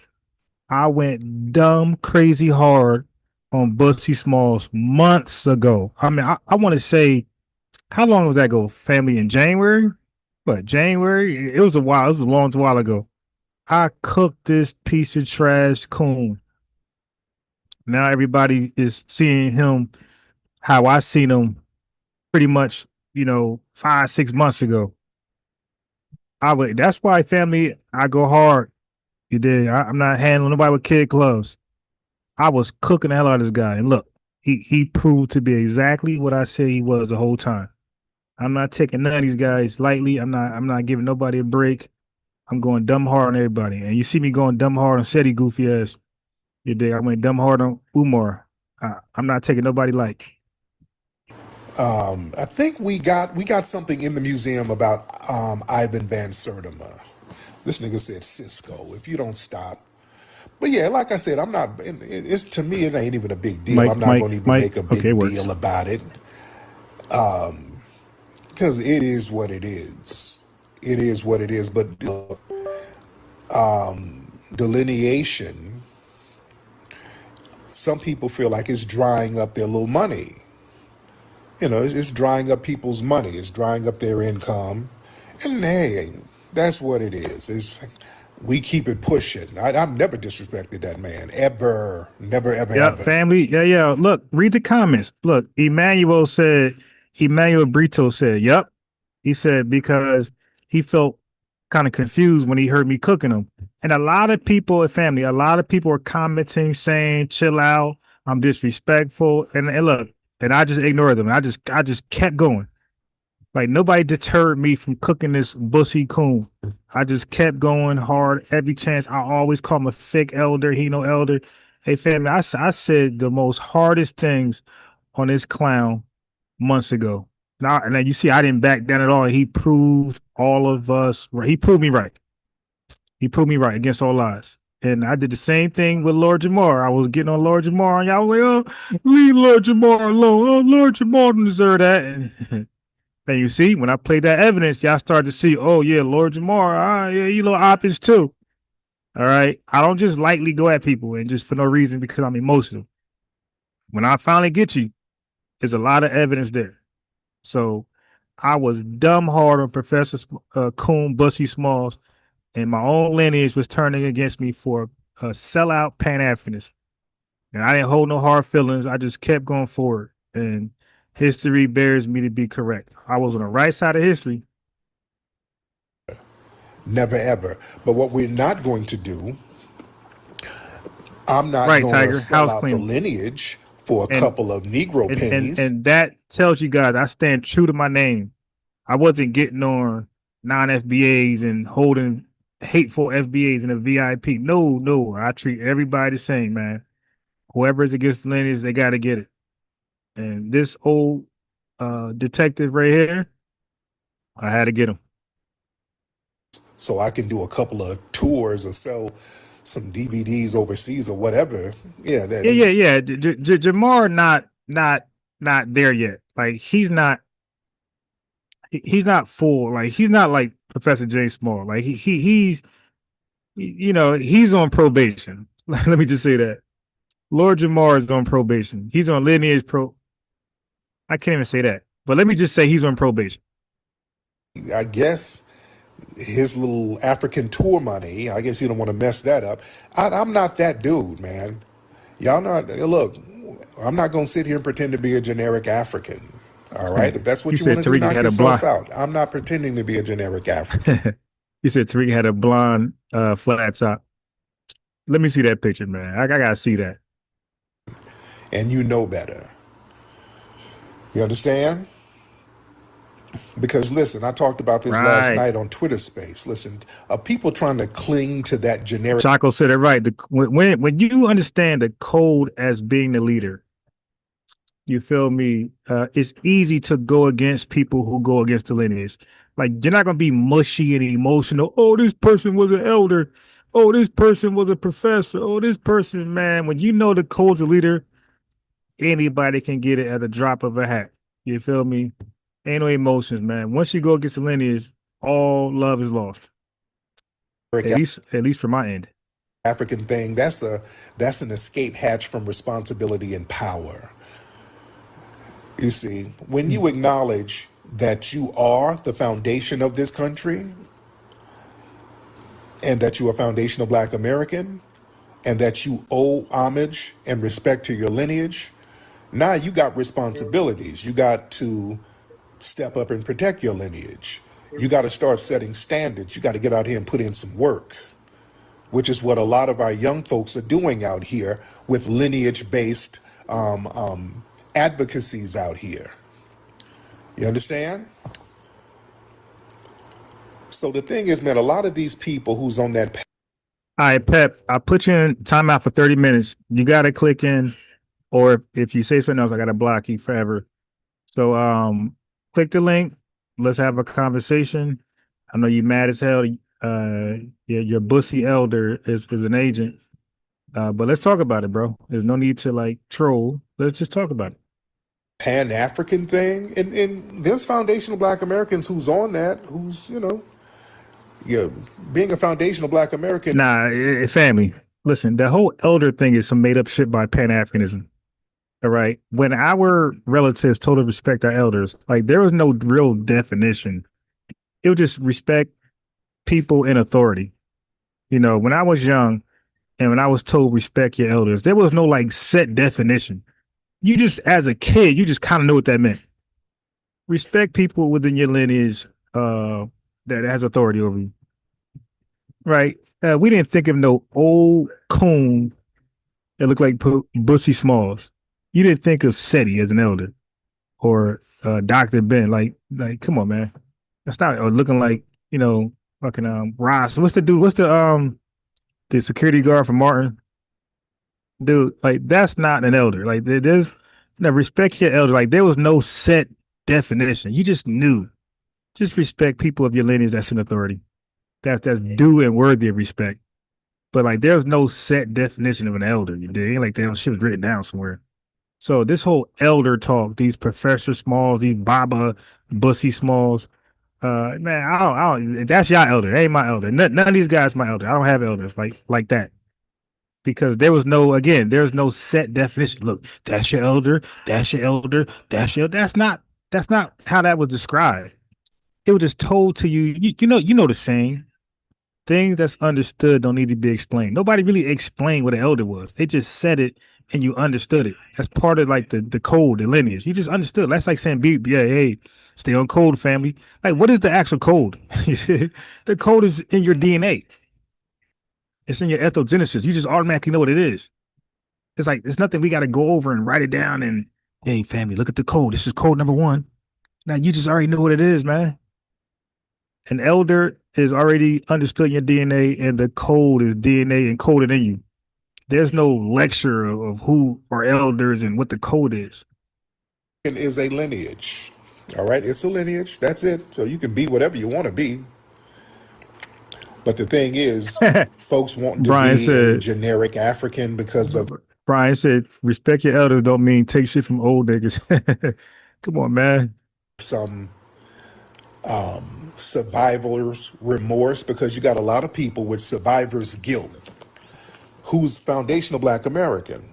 You know, James Small, he's from a foundational Black American lineage. All right, his family's from South Carolina. But you got a lot of these people, especially the older ones, who got this survivor's guilt. They think, okay, if you look out for your own lineage here, you're going to be anti-African. Said Roscoe. Yeah, Roscoe was the kid. You owe them something, oldest. like you're betraying Africa and all that. Dude, man, we look out for our lineage here. He said If we Professor Smalls is choose bro, man. to look out for the people globally, that's fine. But we don't have to do this Superman Batman shit where we're everybody's savior, where we're neglecting what's going on here. Yeah. So Brian Alexander, click the link and come on to Zoom and ask about what's next. Come on, brother. You know what I mean? I love those questions. Like, let's let everybody. That's probably the same question the chat want to know. Call in, Brian. Click that link, and let's chop it up about what's next. yeah, it's a whole new vibe right now.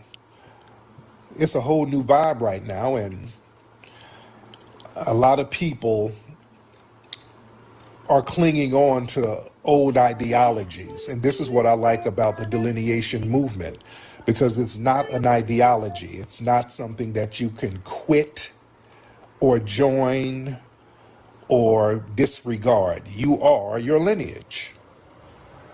That's the great thing about it. And like I said before, these Pan-African circles, that's an ideology. That's why these Pan-African circles can be easily infiltrated. They're not about ideologies. They're not, they're ideological, they're not lineage-based. Pan-Africanism is based on broad, vague, borderless ideas. So anybody can come in and claim to be a damn Pan-Africanist. Anybody. Anybody. Yeah?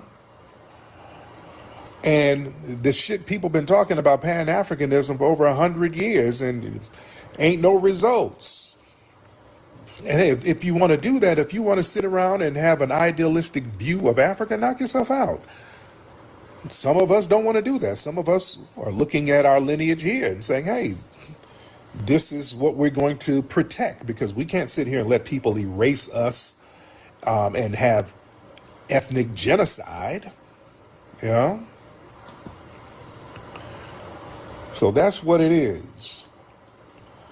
So it's a new day out here. But yeah, I'm not rocking with Yeah, blue, y'all and are that's just hilarious what with it the is. Martin Lawrence analogies. And again, yeah, they said what did he say? He said Pan-Africanism is like Tommy. They ain't got no job. Yeah, because SETI definitely don't work nowhere. Where has Sarasu and SETI ever said he worked at? Like that dude, like, come on, bro. Like, what's up, man? You know, welfare, like, where has Sarasu and SETI ever said he did for money? Yeah, I already told you guys that I have pharmaceutical industry background. Made medicine, made painkillers, perks, all that type of shit. I got a lot of that in my background. You feel me? And not just that, but also cologne. I've been in companies where we made colognes. You dig? I've been dad. I worked as a transfer agent, had my own business after school program with the kids. You feel me? Like it's like transparent how I made money. Like how did Where did Sassoon Seti ever work at, bro? And the Hidden Colors series is about, unity and everybody be on the same page. But hey, life happens, man. Sometimes people be on some other shit. You don't know what it's about. And hey, there's a certain level of disrespect that you just can't take no more. Just like with Umar and those guys. Umar, I let a lot of shit slide, and then I'm not letting it slide no more. People get on some bullshit. And when they get on some bullshit, usually they start falling off. Let's be very, very clear. A lot of people that's really pushing the Pan-African talk are these these academics, these Democrat-aligned Jerome in the house. operatives, and other alphabet operatives, because they understand that Pan-Africanism blurs the lines between who's foundational Black American and who's not. And then reparations become muddled. Lineage-based policies, they get all derailed. The immigrants start gaining access to specific resources for us. And the only people who benefit are non-FBAs. You know what I'm saying? So we're saying no, we're not doing that. We're saying that shit ain't happening no more. We're saying that is not happening no more. We're going to focus on lineage. Because they know that Pan-Africanism, that allows immigrant groups to claim our cultural accomplishments. We're not taking credit for their culture, they're taking credit for ours. They insert themselves in the foundational Black American political movements. They claim foundational Black American platforms. You dig? They come in and hijack things and flip it and then bastardize it. And it's just not, we ain't doing that. Enough is enough. We're not doing that. We're saying we're cool on that. Yeah? And let me say this, when people, and this is very important, because when people start talking about CIA and the FBI and all that, and then you can't bring up no receipts, usually people who are a part of those alphabet gangs do that. That's an alphabet gang tactic. That's what they do. Now, shit, we know for a fact these Pan-African organizations were the main culprits for some damn FBI infiltration. Those were the main ones. Yeah? When people walk around talking about foundational Black Americans as an FBI operation, watch them.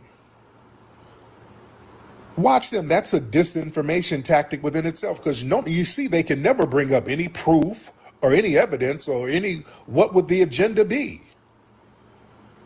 See, real operatives, they push claims that cannot be proven or disproven. They'll say, FBA, that's a CIA operation. Okay, then what's the mission? Name the mission. What's the agency objective? What's the federal benefit? What's the operation number? Yeah?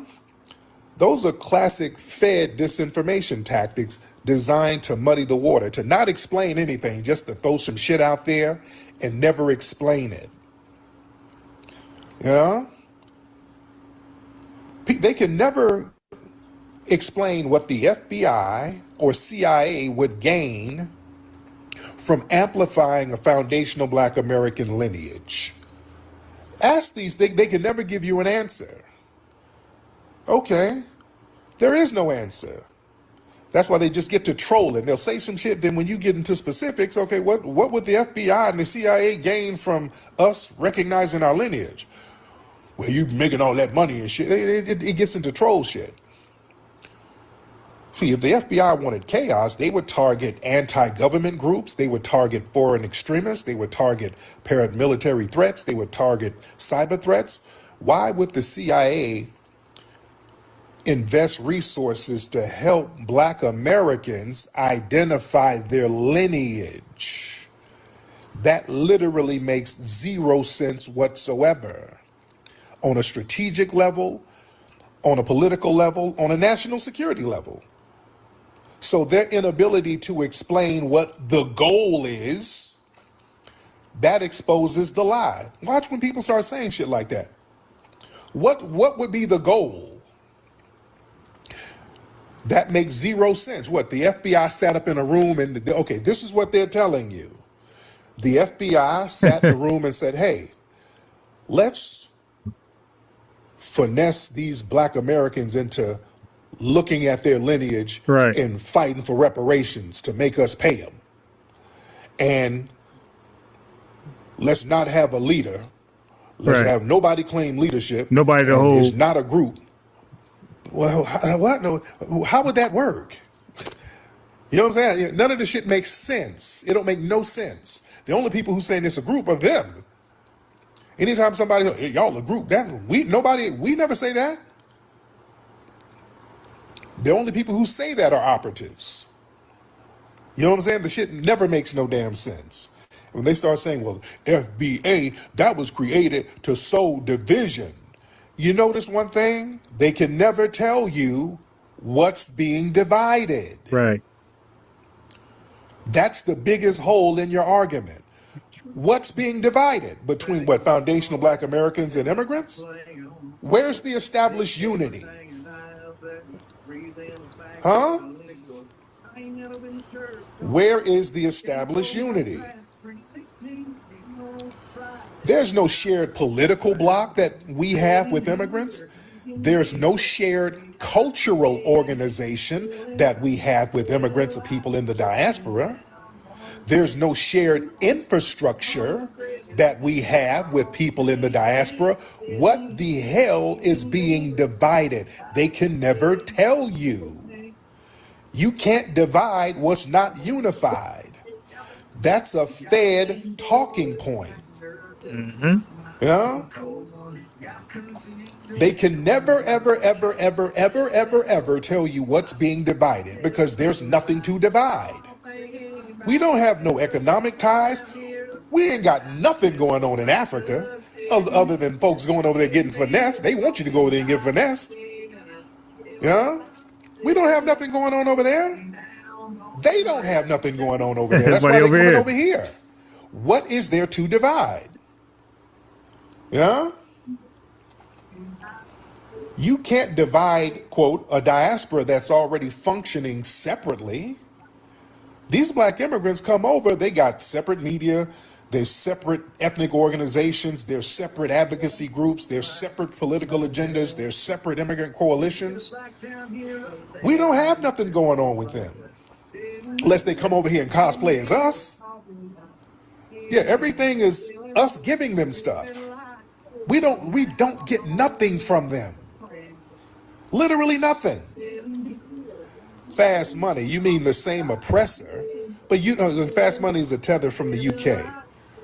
Yeah, but you don't fight the oppressor like we do. Yeah, you don't fight the oppressor like we do. Y'all come over and join with them. That's the problem. Y'all don't look at them as an oppressor. Somebody made a very good point. Y'all, like Fast Money, and I know he's an immigrant tether from Nigeria who's living in the UK. Somebody made a phenomenal point. Fast Money, you and the Three Musketeers, y'all got all types of, all over Africa, y'all got pejorative terms for foundational black Americans. Akadas, Abids, Jareers, y'all got all these little weird names for us. Y'all don't have no negative names for white people. At all. Y'all don't be calling them all types of crazy names. That part. Y'all don't have no names for them. And we called foundational black Americans only call white people some of the worst but fitting names ever known a man. We gave him the worst name a man wanted to be associated with. We said the white man is the devil. That's a foundational black American label for white people globally. Only we did that. Yeah? You don't have no names for them. at all. And when they show up, y'all get to dancing. Y'all get to dancing and making them flip-flops click. Yeah? So yeah, don't miss me with that we got the same oppressor, because you're not fighting the same oppressor like we do. Y'all made deals with the oppressor. We didn't. Y'all made little paperwork plea deals with these people. We never did. You understand? So let's be very, very clear. Oh yeah, though, those flip-flops get to pitter-pattering when the white tea people show up. Come on, when they show up, they get the grooving. Yeah, we look at them differently. Yeah? Come on now, but listen. The CIA, man, that's COINTELPRO rhetoric. They use that for every black empowerment movement. They've done that since the 1930s and 40s. Anytime there's a black movement, what do? They go out here and say, oh, it's a communist front. Oh, it's foreign influence. They would do all that communist shit with Dr. King. All outside agitators, all radicals, all subversive organizations. So it's the same script. They just reword it. They try to discredit black movements. Yeah. And these talking points only target black lineage groups that demand something tangible. See, Pan-Africans, they ain't really, there's no demand with the Pan-Africans. That's why they fund that. The Pan-African stuff, they'll fund that left and right because there are no demands. There are no demands for that. It's all about idealizing Africa. Yeah? It's all about fantasizing about Wakanda and all this stuff. Dude, that's why they fund this. They have a blank open check for African studies and all that. And I'm not knocking Africa, not knock yourself out, but that's not a threat. Us over there looking at Africa, that's not a threat. That's why they don't have a problem with funding that. Notice the problem is when we start looking at our lineage and the land here, because now we're talking about transferring power. That's black empowerment. That's the real threat. We're talking about power moves now. We're talking about these political parties are going to have to break bread. That's power. We're talking about transferring wealth, ladies and gentlemen. Ain't no CIA and them people going to fund that. They'll fund your ass to sit up here talking about moving to Ghana. Oh, yeah. Oh, yeah. Oh, yeah, absolutely. We'll help you.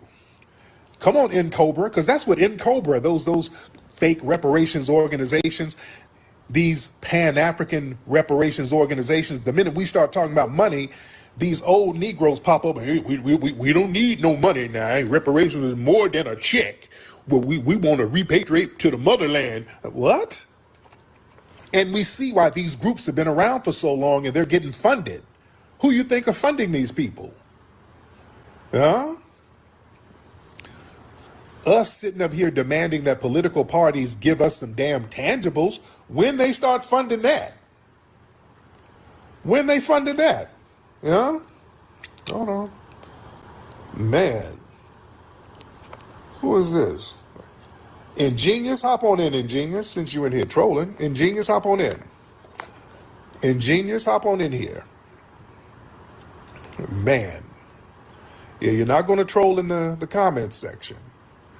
If you're going to say something, you better hop up here and say it. Don't be in here trolling in the comment section.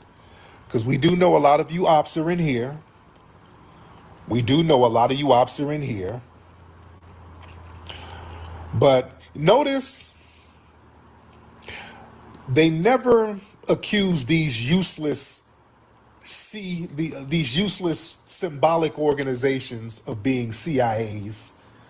Some of these dudes who stay up on YouTube instigating beefs all the time. Now we know that those are the real damn operatives, because you see people who've been around for a long time and they don't really have that many views, but they've been around for years and years and years, and they can still barely get views, but they're just lurking around. So if you're failing that long, you would do something else.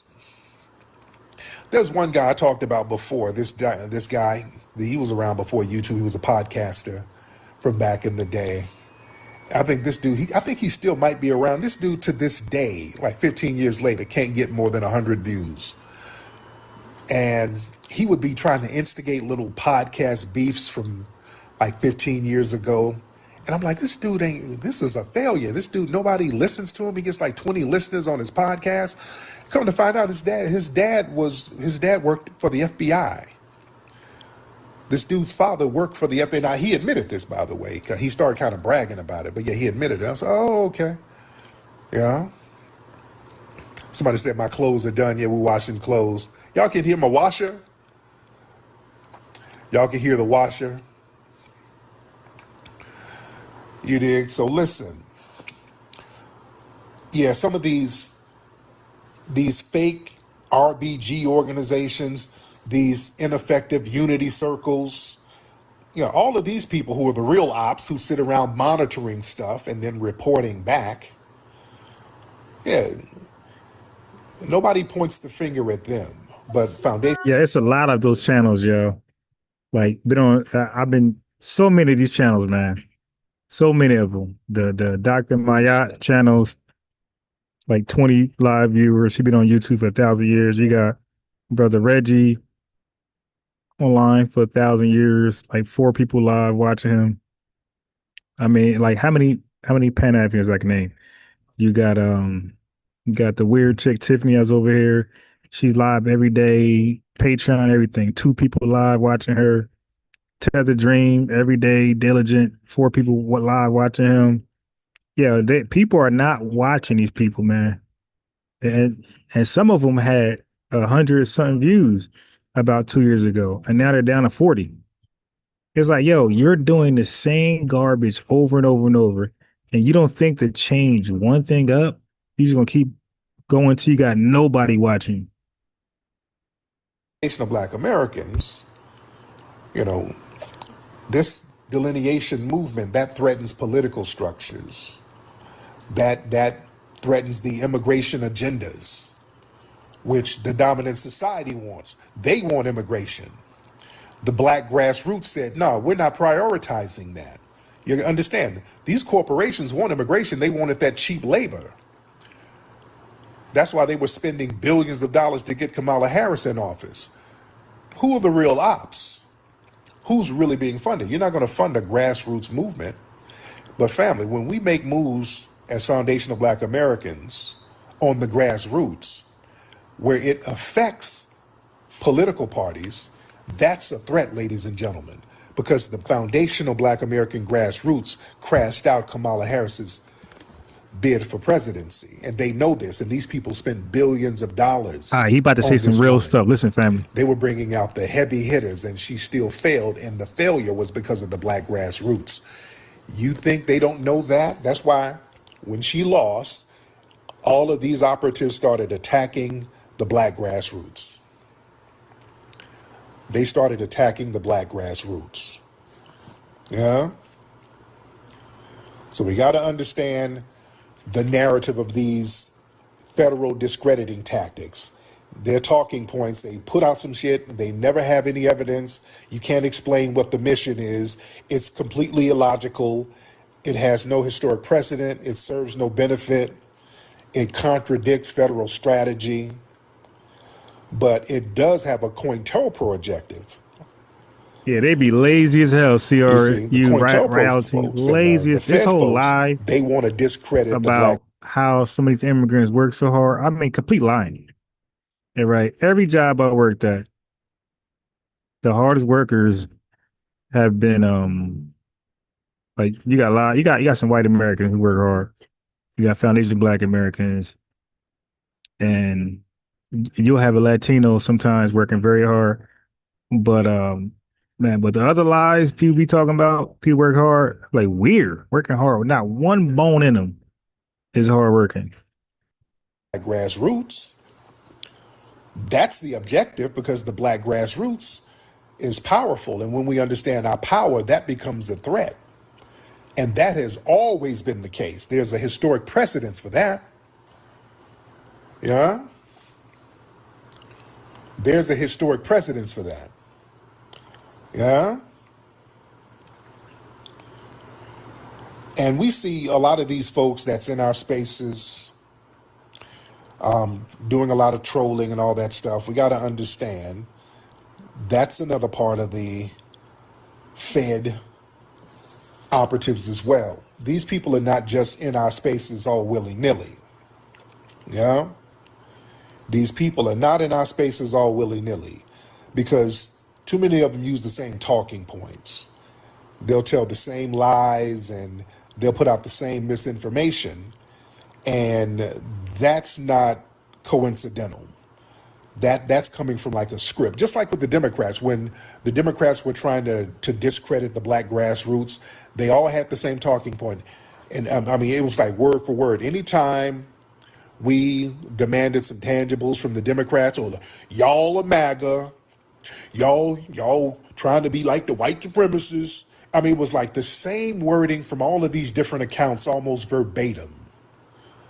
Yeah, y'all hate the black woman. Y'all want to be like the white man.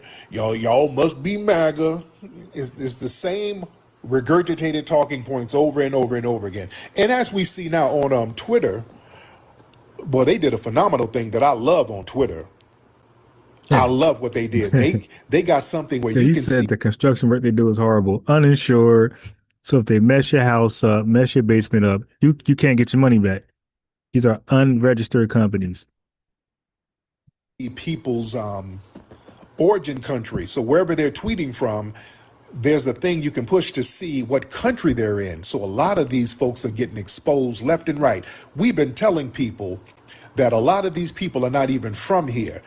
All of these anti-foundational Black American pages and all these pages that try to stir up gender wars, man, these are people who are in China and India and Kenya and Nigeria and Australia and New Zealand.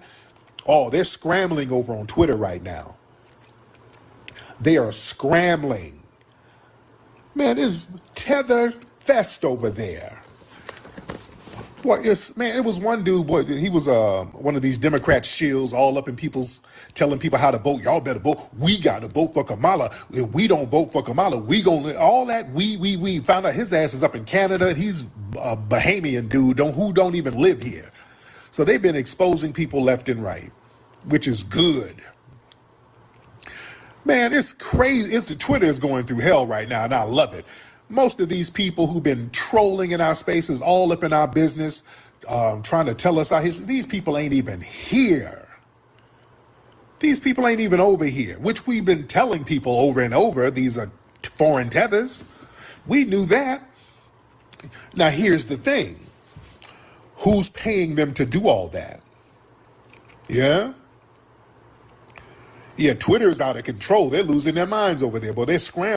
Here's just some receipts for y'all. I've been cooking this Bussy coon for the last 9 months. Look, 9 months ago, look down here, 9 months ago, I've been I got this 3 separate videos. I've been cooking this Bussy small dude for the longest, bro. Right? So I'm not shocked at all. I stayed on this clown. I'm just glad that people finally see it. So now when I go hard right now, it's like, I'm not gonna have kid gloves. Like Jason Black did very good on them, but he, he took it easy on them, not me. People are deleting their accounts, the whole shebang. Yeah. So family, all these people, man, we're looking at these accounts. The common denominator is you have foreign accounts from all over the world focused on us. Everything is focused on foundational Black Americans. They're trying to start gender wars with us. They're trying to influence the way we vote. They're trying to get us to not look at lineage. They're running around the CIA. Y'all the CIA, if y'all want to delineate, y'all just trying to stop you. And a lot of them are foreigners. That shows the power of delineating. Family, I want y'all to understand how powerful this delineation movement is. It's revealing and exposing everybody. There's an exposing energy out here, ladies and gentlemen, and that's a great thing. That's a great thing. Yeah? Because we need that. We need to put everybody on Front Street out here. Yeah? Let's be very, very clear. This coordinated trolling, that's not coincidental. That's not coincidental whatsoever. And the mission, they really want to undermine foundational Black American lineage. And that undermines our reparations demands.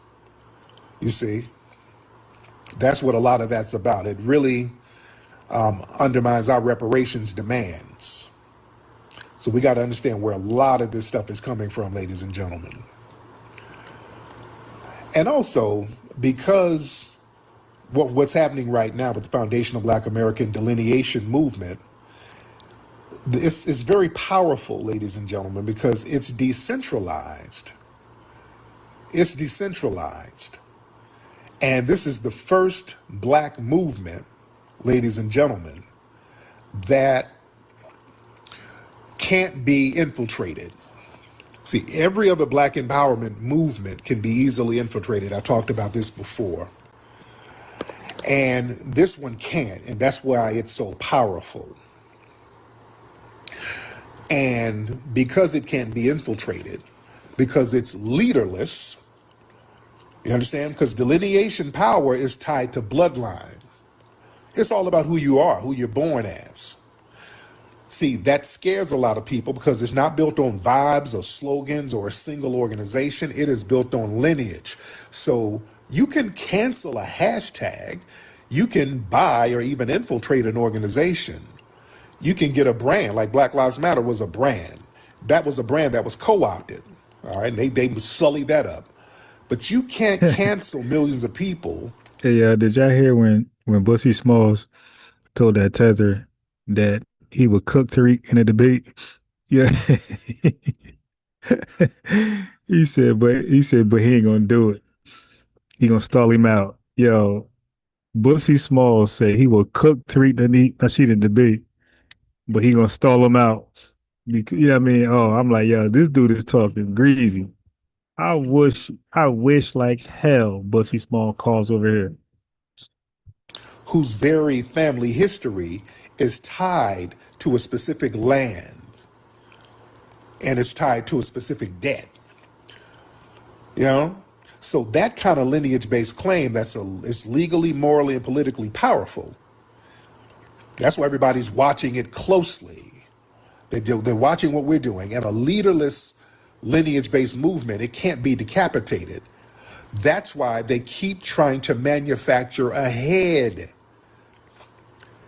You understand? See, traditional counterinsurgency strategy is all about finding a leader, isolating the leader, and then demonize the leader, or turn on the leader, whatever. The problem with foundational Black American delineation, there is... Hey, family, listen to this.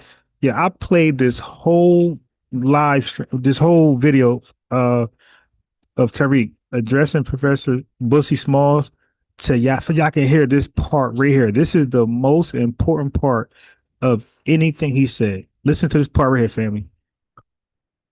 You understand? See, traditional counterinsurgency strategy is all about finding a leader, isolating the leader, and then demonize the leader, or turn on the leader, whatever.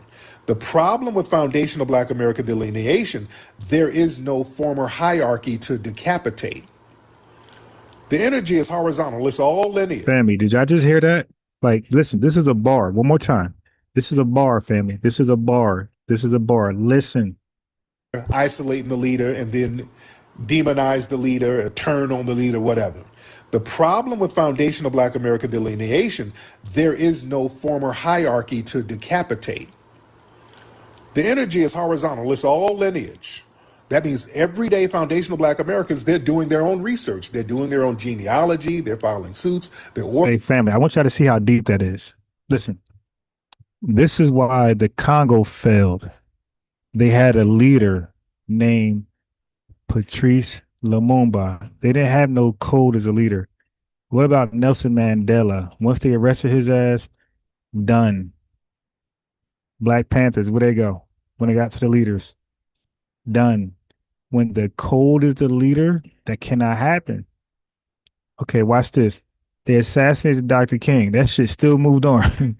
The civil rights movement still kept going. Watch this. What do people cry about today? All the Burkina Bays and the Burkina Bay supporters. Oh, we got to protect Ibrahim Traoré. They're trying to assassinate, Ibrahim Traoré. You see, they crying like girls because he's the leader. They believe if he's taken out or arrested, they're done.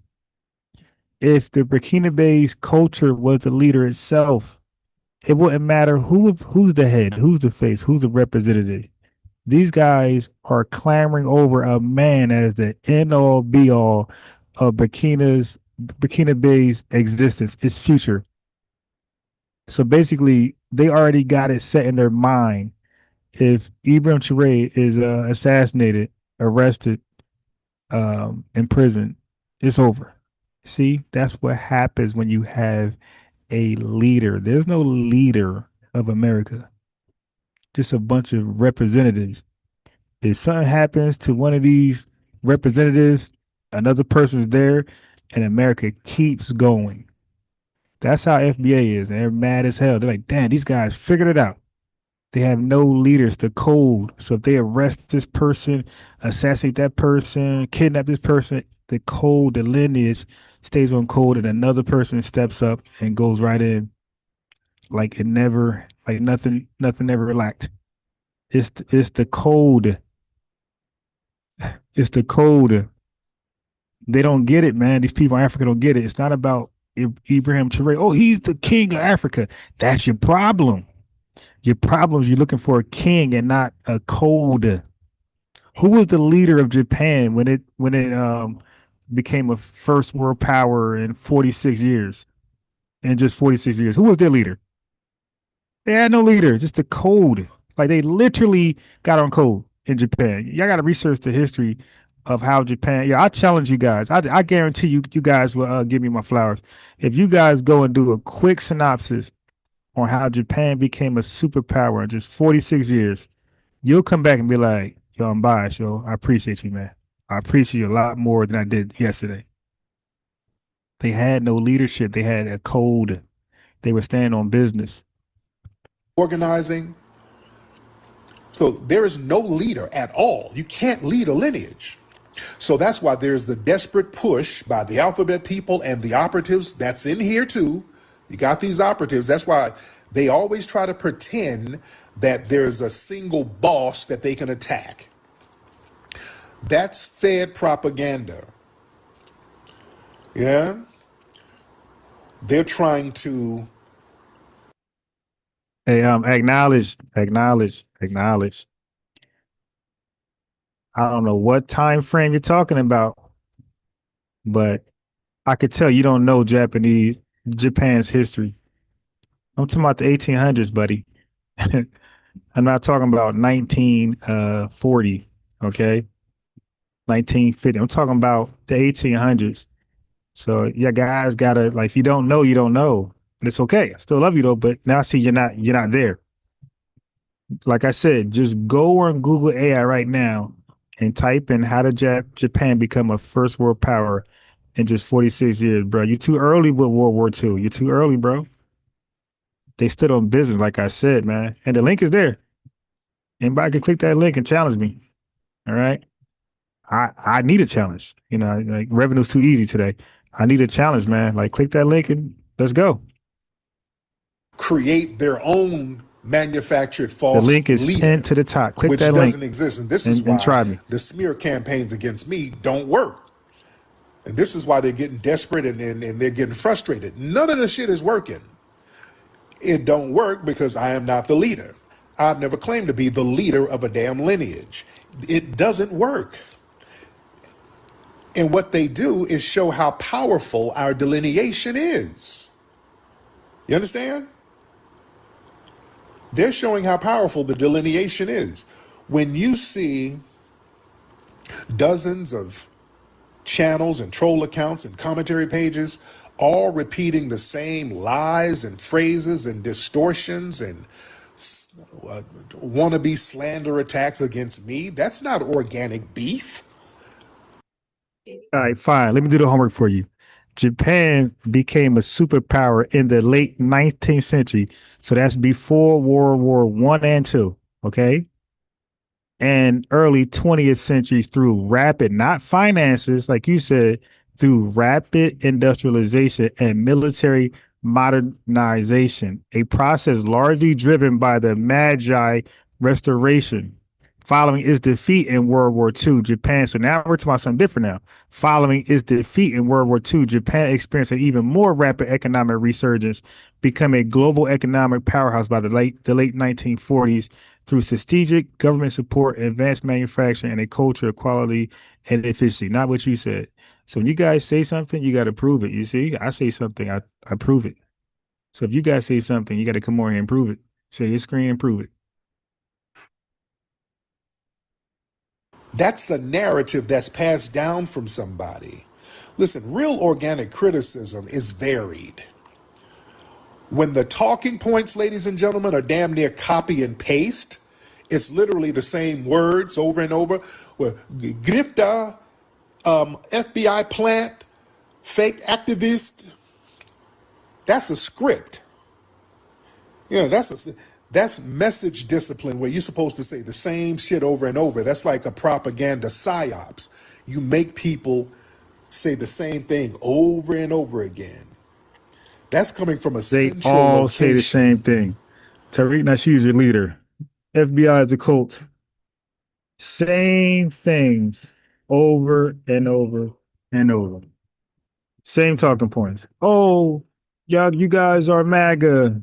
Same. This is how we knew you guys are from like Russia troll farms. You know, and they put it through different faces so that it makes it seem like it's organic. That's why when we see these people accounts, why are people in London and Kenya and China saying all this weird shit? Why are all these foreigners saying that? People ain't even over here. Yeah? Oh yeah, cult. That's another thing. Yeah, cult. Yeah. And just the sheer volume, because family, you got people with like whole Twitter pages just dedicated to slandering one man. You got TikTok pages here. You got several who just got videos, AI videos of me, just trying to discredit me. It's like a desperate obsession. And then you have the feds getting their operatives to file frivolous lawsuits. Then that's the same shit they did to Asada Shakur. Remember before she went through what she went through, they had the COINTELPRO program. They had all these different ops bringing her in and out of court on bogus charges, and she kept beating them. Same thing going on with me. They got the FBI operatives. I'm going in and out of court with bogus, frivolous charges. Same thing. What's that? Hold on 1 second. Hold on. Okay. Hold on 1 second. There we go. Sorry, guys. There was some stuff going on. All right. But just the sheer volume of the obsession level, that's a red flag. That's not just random haters. A normal person who might disagree or whatever, they'll just say, oh, I don't like that, and they'll just move on. What you see is just whole channels just built around trying to discredit me, posting nonstop, literally daily with hour-long rants and edited hit pieces. There's one dude, this dude made damn near a documentary lying about me, slandering me, some tether.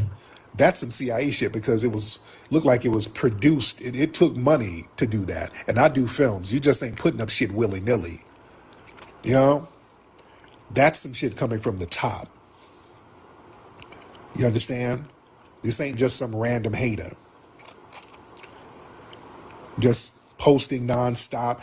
There was some people, and I pointed this out on Twitter one time.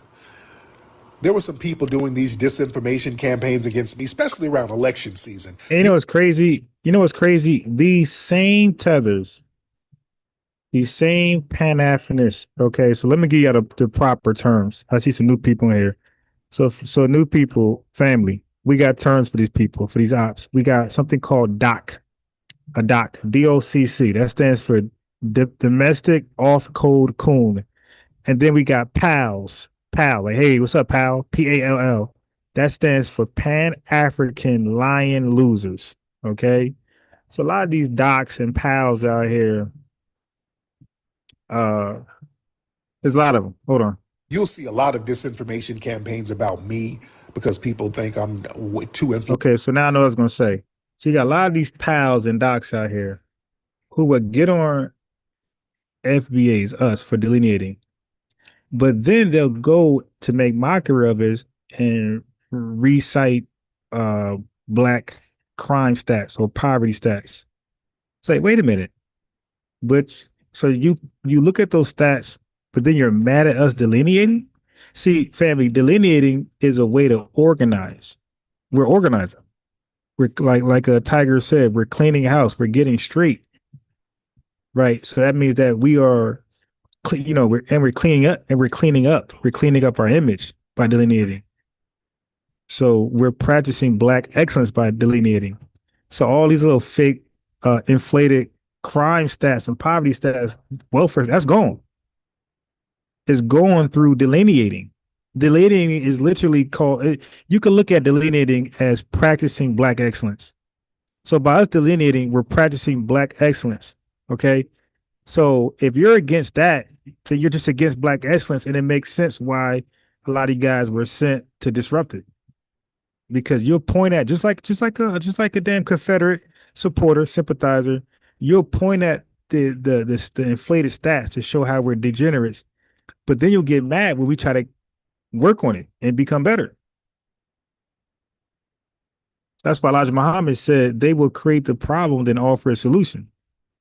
And like I said, it was Elijah Muhammad who called those folks the devil.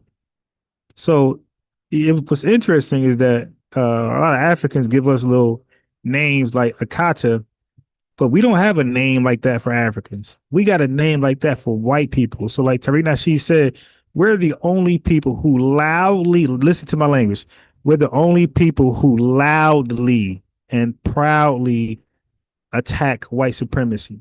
We called them the devil. What worse name you could have said that back during those times where religion was like heavy. Too influential for my own good. So you'll see a lot of them specifically targeting me. And I've talked to people who work for the DNC, and the RNC too, for both parties. That might be a little more funnier. Yeah, he said, Doc, instead of domestic off cool coons, he said dusty off cool coons. That might be a little more funnier. I might think about that one. Doc, dusty off cool coons. Yeah, I might replace domestic for dusty. Yeah. Matter of fact, I'm going with that from now on. Dusty off cool coons. That's Doc. I know some insiders who told me, hey man, they send memos at these think tanks about you. They've given these people memos about attacking me. You understand? Because they feel like I got way too much influence and I'm not bought by anybody. You understand? The fact that you can't call my white boss, because I ain't got one, to reel me in, that's what the problem is. Yeah? But I saw some cats, man, I saw a pattern. They would do these, there were these anti-Tariq pages, and literally just all day, everything was just posting lies about me, just making up everything under the sun. And I noticed these pages, they would always start at around 6 a.m. They would post from 6 a.m. That term of Bruni, where's that come from? A Bruni. Who says that? Where that word come from? I don't know. But that might be another hateful word that they have for us. Oh, you said for who? For white people? Let me know. A Bruni. Let's type it in. Let's type in.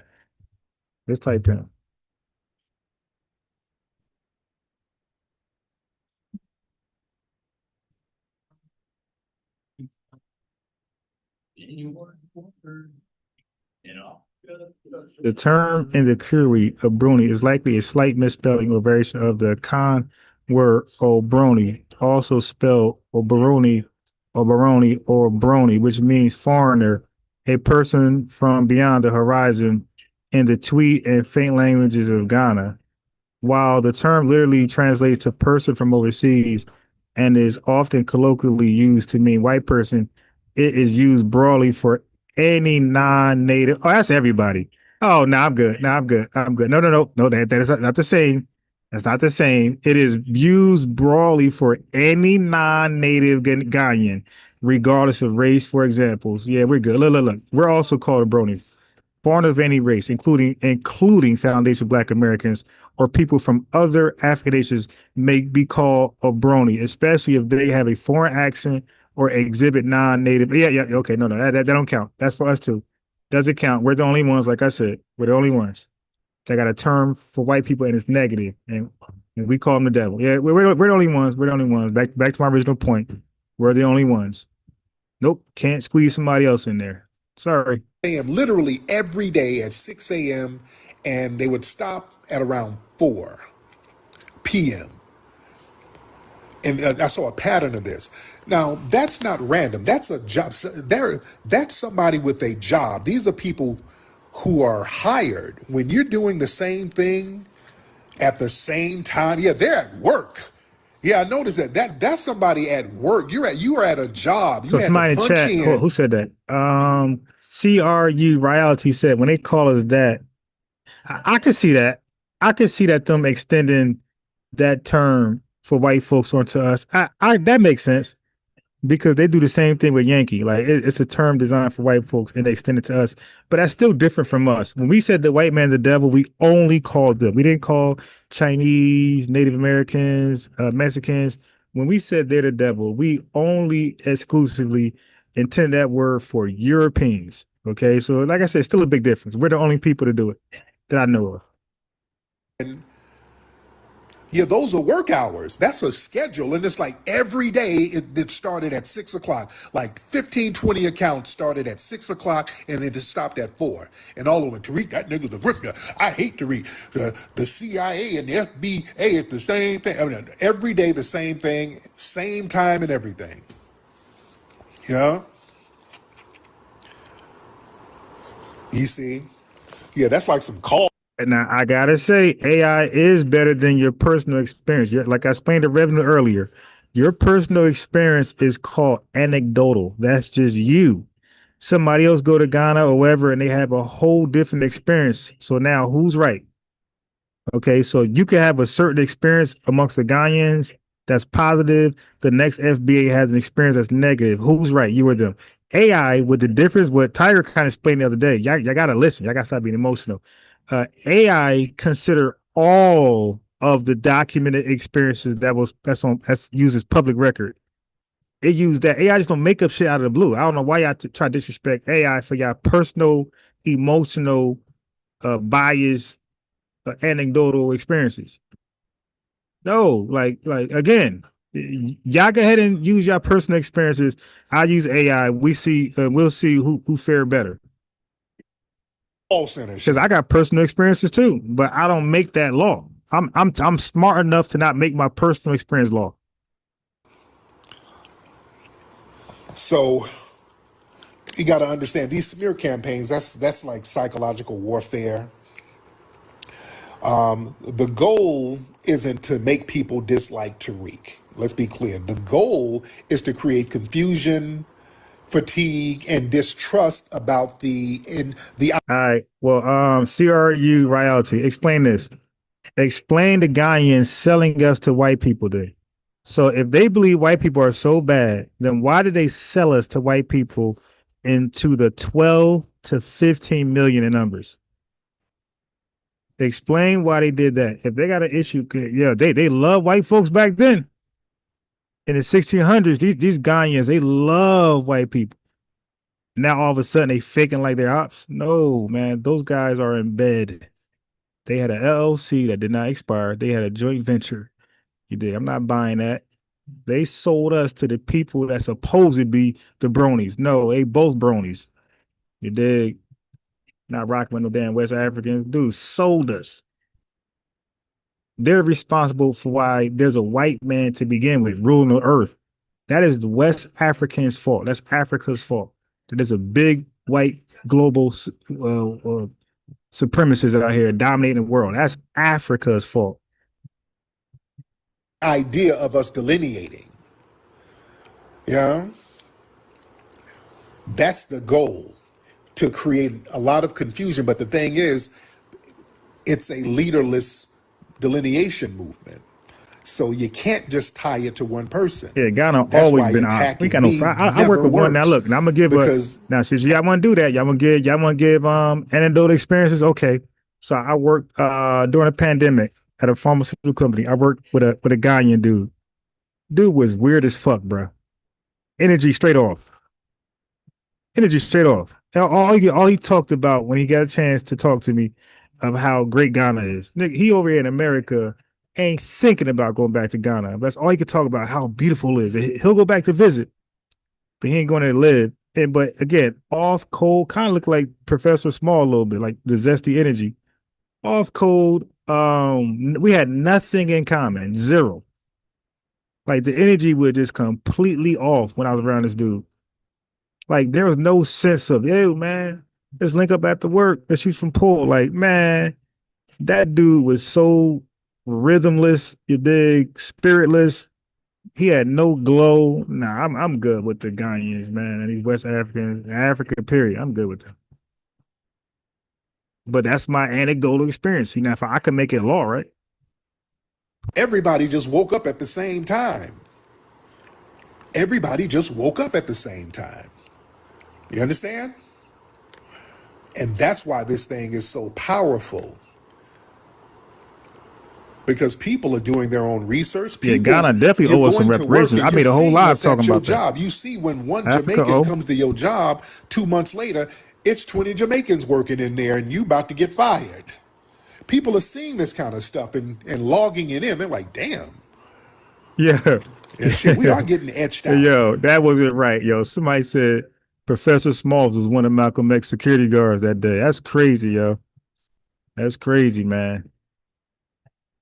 Yep. Yeah, it's crazy, man. There's rumors coming out, man. Rumors coming out saying he didn't search nobody. I mean, I don't know how true it is, but he did brag about being Malcolm X security. And some saying that he was one of the security guards who did not search anybody that day.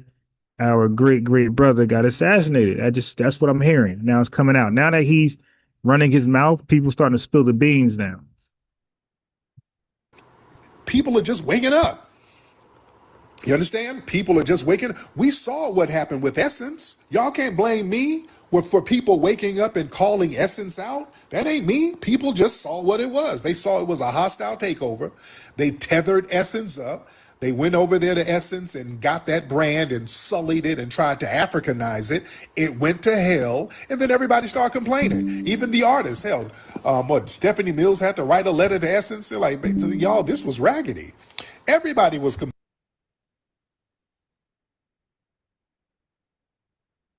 It got crazy in the chat. He said he going to Ghana. Yeah. My pops had a crib in El Come on now. People are seeing these politicians in their communities who are foreigners who's out here finessing money. Over in Minnesota, them Somali politicians are scamming left and damn right. Man, listen, y'all gonna hear more about it. See, everybody's not like straight on go like me. Like I'm straight on go. So it takes other people. You see, 9 months later, everybody's getting on Professor Smalls a little harder. Tariq is being a little harder. Jason Black is being a little harder. Everybody being a little harder 9 months later. But Unbiased Ron, FBA News Updates, was 9 months earlier, 9 months harder on this guy. And you're going to start hearing rumors. Listen, I'm predicting you're going to start hearing rumors about him being Malcolm X's security and not searching people, letting them go in there with guns and stuff. That's what you're going to start hearing going forward. I guarantee you. People know. And they held it in because whatever, some doc code they got. Dusty off code bullshit that they got. Hey, your tax dollars down in Florida. That Haitian U.S. Congresswoman, whatever she was, Tariq scamming said, money. This same video, Tariq said he's taking him out of Hidden Colors 6. Yeah, I want to be. He want to replace this old buffoon. And I want to and I was upset when he was in the first place because of how I exposed him 9 months ago. I feel like he shouldn't have been in there to begin with. I'm glad he's being taken out of there, but I would love to be able to spit my research on Hidden Colors because I think I will make a big mark on my assessment. You know how I do with the word black. I think I make a good mark. Scamming your tax dollars. People are just. When I talk about hyperselectivity, brain drain, brain gain, brain circulation, brain waste, when I talk about it's Africa's fault that it says even a white man running the earth, ruling everybody, black, who's only black people, exonym, endonym, ethnonym. I go into all that, man. I would have loved to like kill that or Hidden Colors. I think I would have got a lot of respect because that's something that's never been like her. Like I think I was the first person to go to take that and do something with it. Just looking at this stuff and saying, damn, hey, something, we're going to have to delineate. People are waking up. Yeah. Yeah, he said Cosmo Flex rap album, Blonde Hair, King Flex rap album titled Wash Away. So he was on that shit way back in the day, huh? Right. Y'all know what's going on in Minnesota. That's Tetherfest up there. And they're scamming left and damn right up there. Your Essence was horrible what happened to Essence. Y'all can't blame me. I didn't brainwash people. People saw it and said, hey, man, this ain't it. I'll have Jambalaya versus Jollof. Yeah, that's another thing. Yeah, but that's how much less lack of respect they have for Black Americans. Like, somebody say something, we like it. We're zombies and mind control. But when Obama said, hey, change, we must change, that bullshit, and we hopped on that, was Obama our leader? And where did he brainwash us? Like, come on, anybody can say that with anybody. Anybody who came and what about Jesse Jackson? Was he our leader when he was in brainwashes, when he started talking that African American bullshit? Like, so, like, come on, like dudes be all over the place, man. Like, dudes don't stand on nothing. They just like throw stuff at us and they see what hits. They see what lands. Like, we're FBAs, we're snipers. We take our time. We hit the target between the eyes. We don't sit there and just throw bullets like a Uzi and see what lands. We sit there and wait. We're patient. We check the weather. We get the scope right. We make sure the target is stable, and we don't miss when we throw shots. These guys just say a bunch of shit and just hope one thing is true. And you hear it from Revenue and Tether Dream and all these guys, man. What is this? People were just cool on that. Yeah? Yeah, somebody said it's Tether Central in Boston. People are just waking up. So let me get some folks in. Let me get the family in here. Respect to the family. I ain't gonna be in here too long. Yeah, it was a hot. Right, so you talking about no the 1,000-year thing is false and is misconstrued. I went over that in my live, the whole 1,000 Arab thing. Nah, that's not 1,000 years straight. Okay, that's like dating a girl for like 10 years on and off and tell people, hey, we did it for 10 years. Like, no, you didn't. You dated the longest, probably a year and a half, and you just been off and on. Yeah, but the 1,000-year thing is that's some Pan-Africanism information. There's more context to that. You talking about the Ottoman Empire and all those things, and even the details are not grave and nowhere near in comparison to the transatlantic slave trade. There's no comparison.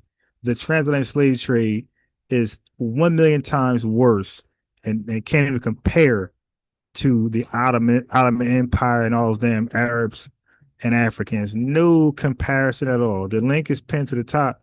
Y'all can click that link and come on, and we can talk about all these things. We can talk about all these things. We can talk about Japan.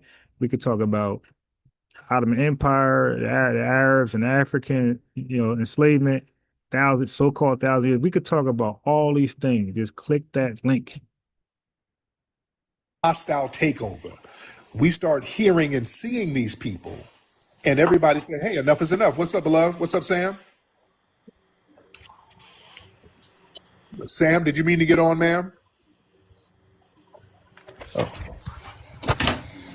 Yeah, but that's a fact though. Stay safe. You can't deny nobody. And if you could deny somebody, it's not even like for example, because I did a lot of research and redlining in 2025 debating these damn docs, these doc Republicans, these dusty off cold coon Republicans. So it's possible you could be hired at a bank like Bank of America, and they tell you, hey, they give you the rules and regulations, how to give loans and deny loans.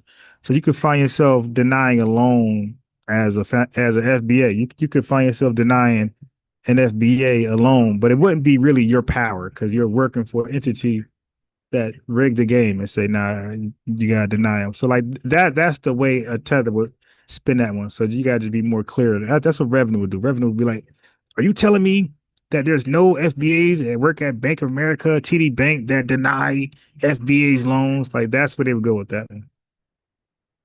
Okay, I'm not trying to hear all this rolling around in bed with your bonnet on now.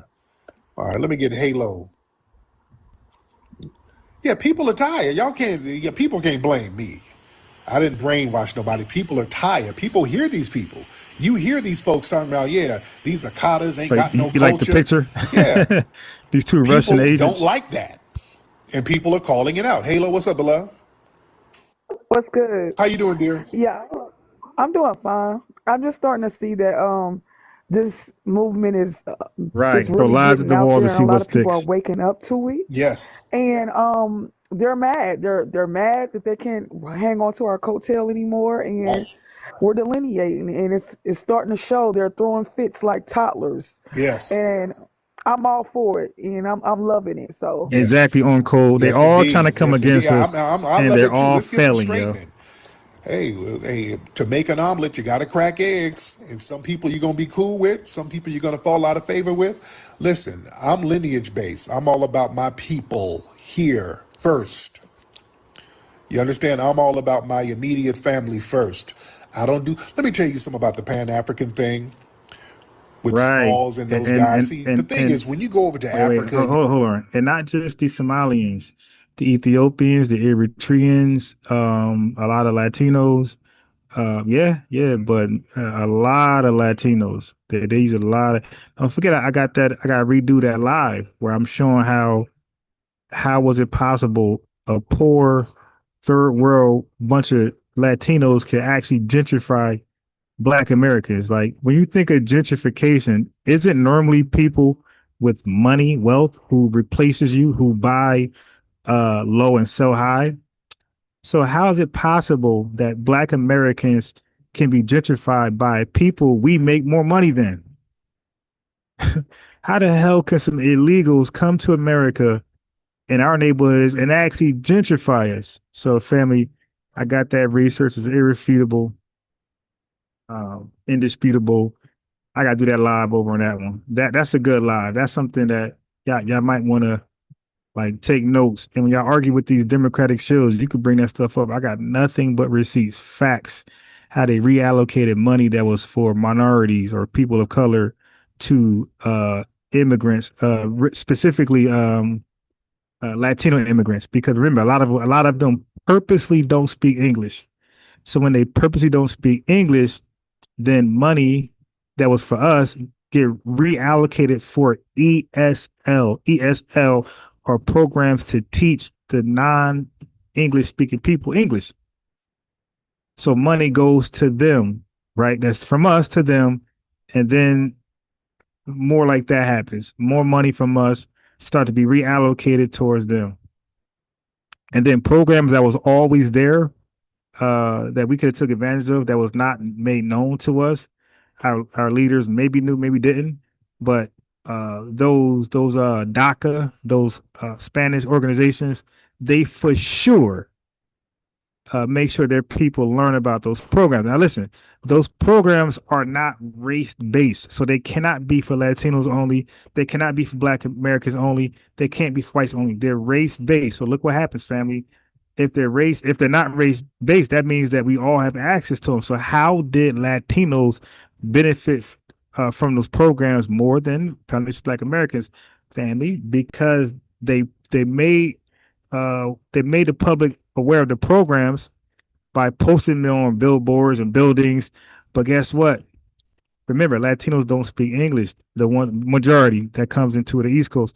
So they had those programs in Spanish right in your face in plain sight, but you couldn't read the language, so you couldn't take advantage of all those programs to get those loans to buy those big ass vans and learn about masonry, learn about landscape, all these free programs that was out there for everybody.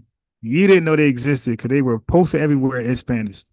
Yeah, so y'all might want to tune into that live. Thing with Smalls and those guys. See, the thing is, when you go over to Africa and you get you got a little name, you got a little notoriety, they'll roll the red carpet out for you.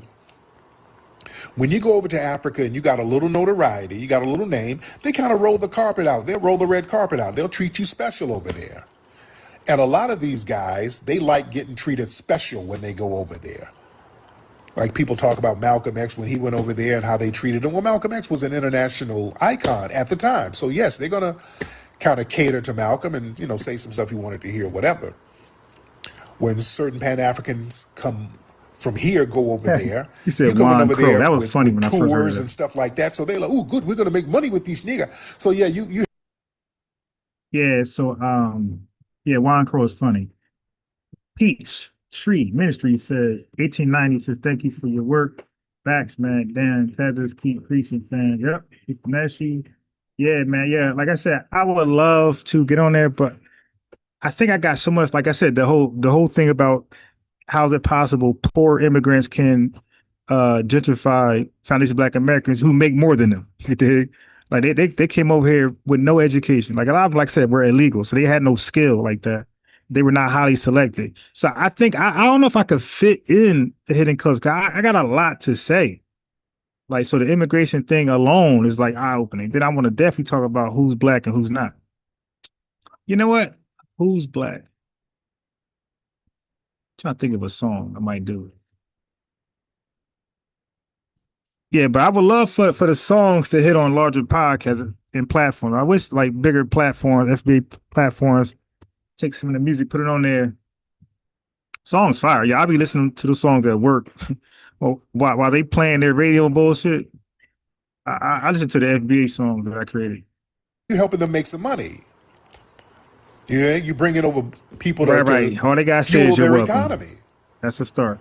So yeah, they're gonna treat you a little special. Yeah. And when I went over there, they rolled the red carpet out for me. Right. And like I said, the link is pinned to the top. I know a lot of agents are in the chat. I know a lot of agent supporters are in the chat. Scared as hell of me. Scared as hell of me. Now, they will call it anybody else and challenge them because they think, they see a gap. Scared as hell to challenge me. I don't blame you. Scared as hell to challenge me. Just in the shadows, just watching, hoping I slip up and say something wrong so they can call in. I should say something wrong on purpose so they could call in. Scared as hell to click that link and challenge me. Yeah, challenge me on anything I ever said. Anything. I won't do it. In the shadows, scared to call in. They treated me lovely. I was all in the media over there. They rolled the red carpet out. I'm going to thank you for the respect. But the thing is, I'm different from the Pan-Africans. I'm like, okay, listen.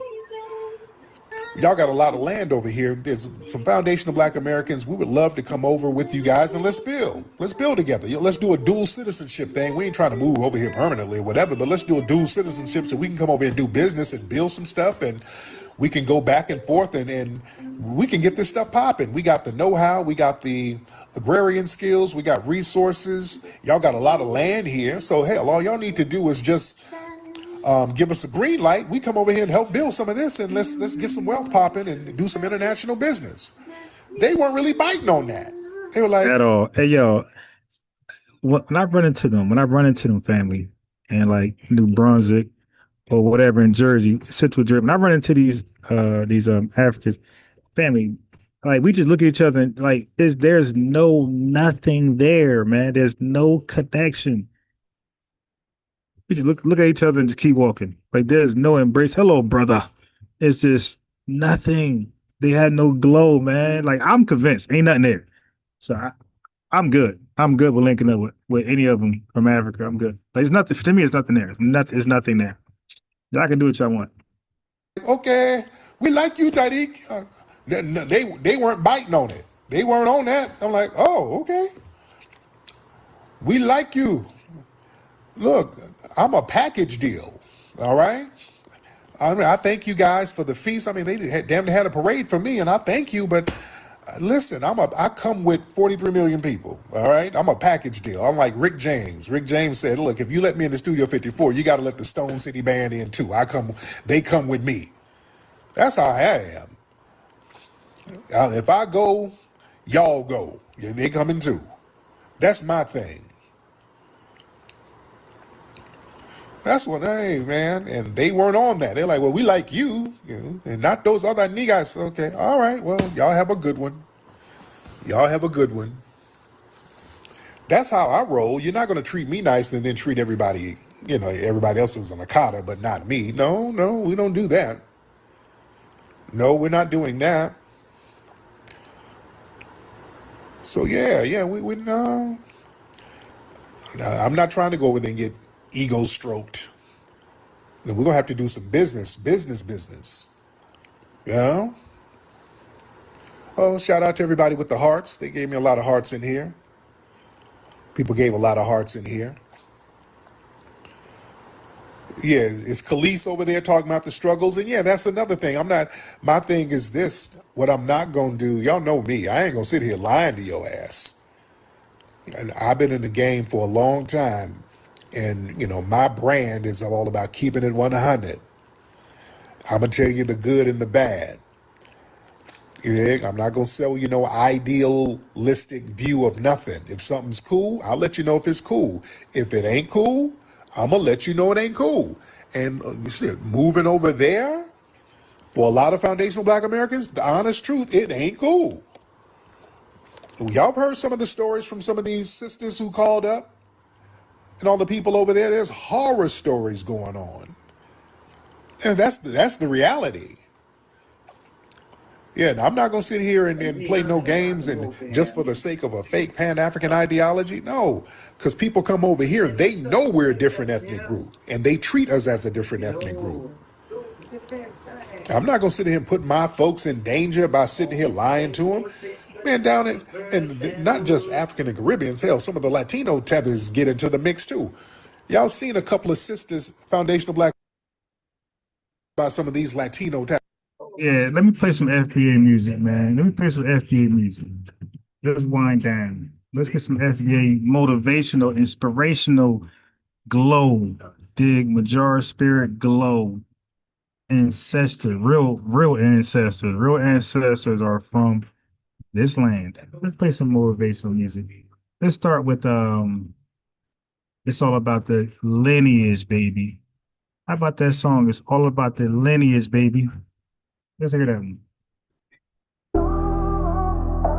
Yeah, this song is hard right here, bro. I ain't gonna let you. I can't front. This is hard.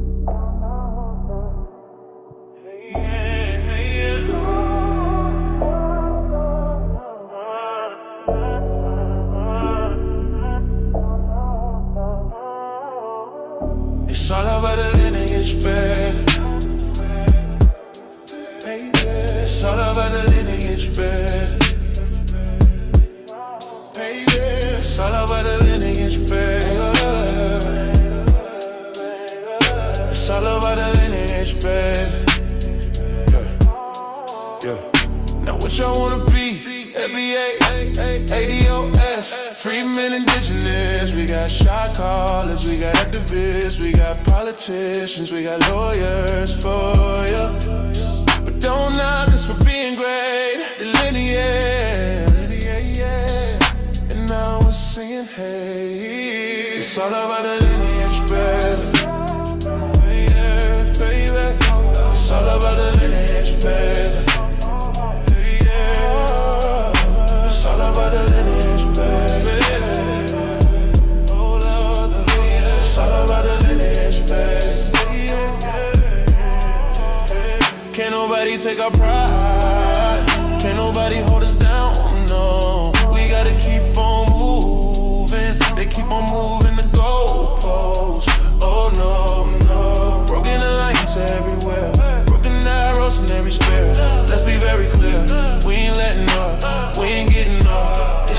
throne, we built it, it's our home. Take your shoes off. It's all about the lineage, babe.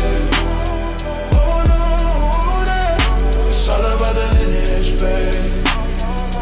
Yeah. It's all about the lineage, babe. Oh no, it's all about the lineage, babe. Now what y'all wanna be? FBA, ADOF, free men indigenous. We got shot callers, we got activists, we got politicians, we got lawyers for you. But don't knock us for being great. Delete it. Now I see it. Yeah. Can't nobody take a pride. Can't nobody hold us down. No. You gotta keep on moving. We keep on moving the goalposts. Oh no. Broken alliance everywhere. Broken arrows in every spear. Let's be very clear.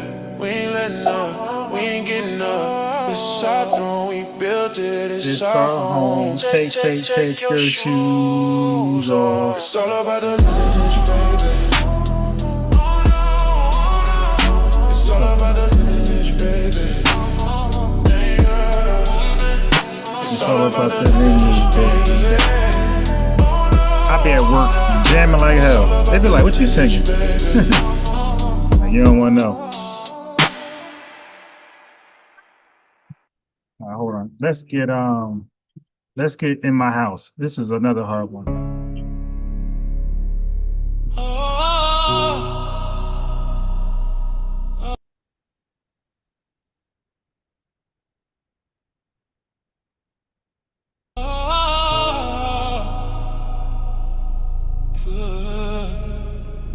No disrespect in my house, in my house, in my house, in my house, in my house, in my house, in my house. Oh yeah, so every song you guys hear, I wrote all the lyrics, every last song. Produced by me. Visitors should be thankful. Oh, don't come at all. No disrespect in my house, in my house, in my house, in my house, in my house, in my house, in my house. Visitors should be thankful.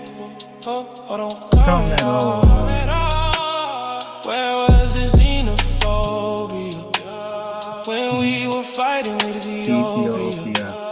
Where were the bros when we exposed King and Leopold? Where were the vision for righteous when we fought for laws that made y'all migrants? Some grateful, some hateful, but all put up to our table and pulled out with a plate full. Oh, all put up to our table and pulled out with a plate full. No. I said, came to our table and pulled up to our table and pulled out with a plate full. No disrespect in my house, in my house, in my house, in my house, in my house, in my house. Visitors should be thankful. Oh, don't come at all. No disrespect in my house, in my house, in my house, in my house, in my house, in my house, in my house. Visitors should be thankful. Oh, don't come at all.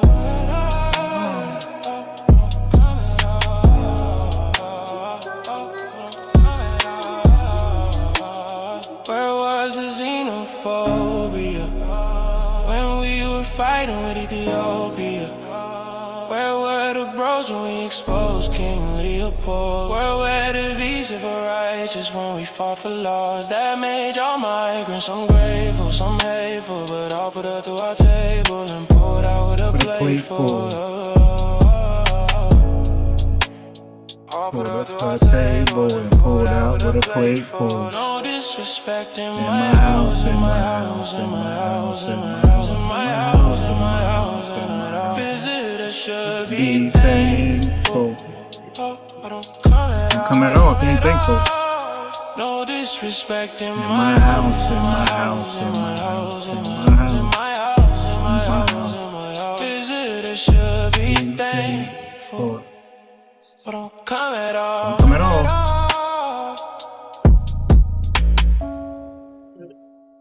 all. Here's another banger. I will never desert the lineage. That's what it's called. I'll never give you up. I can never let you down. I'll never run from my homeland and desert you. I never lie to my people. I'll die for my people before I ever curve you. I'll never make you cry. I'll never say goodbye. Why would I ever hurt you? I'll never give you up. I can never let you down. I'll never run from my homeland and desert you. I never lie to my people. I'll die for my people before I ever curve you. I'll never make you cry. I'll never say goodbye. Why would I ever hurt you? I'll never give you up. I can never let you down. I'll never run from my homeland and desert you. I'll never lie to my people. I'll die for my people before I ever curve you. I'll never make you cry. I'll never say goodbye. Why would I ever hurt you? I'll never give you up. I can never let you down. I'll never run from my homeland and desert you. I'll never lie to my people. I'll die for my people before I ever curve you. I'll never make you cry. I'll never say goodbye. Why would I ever hurt you?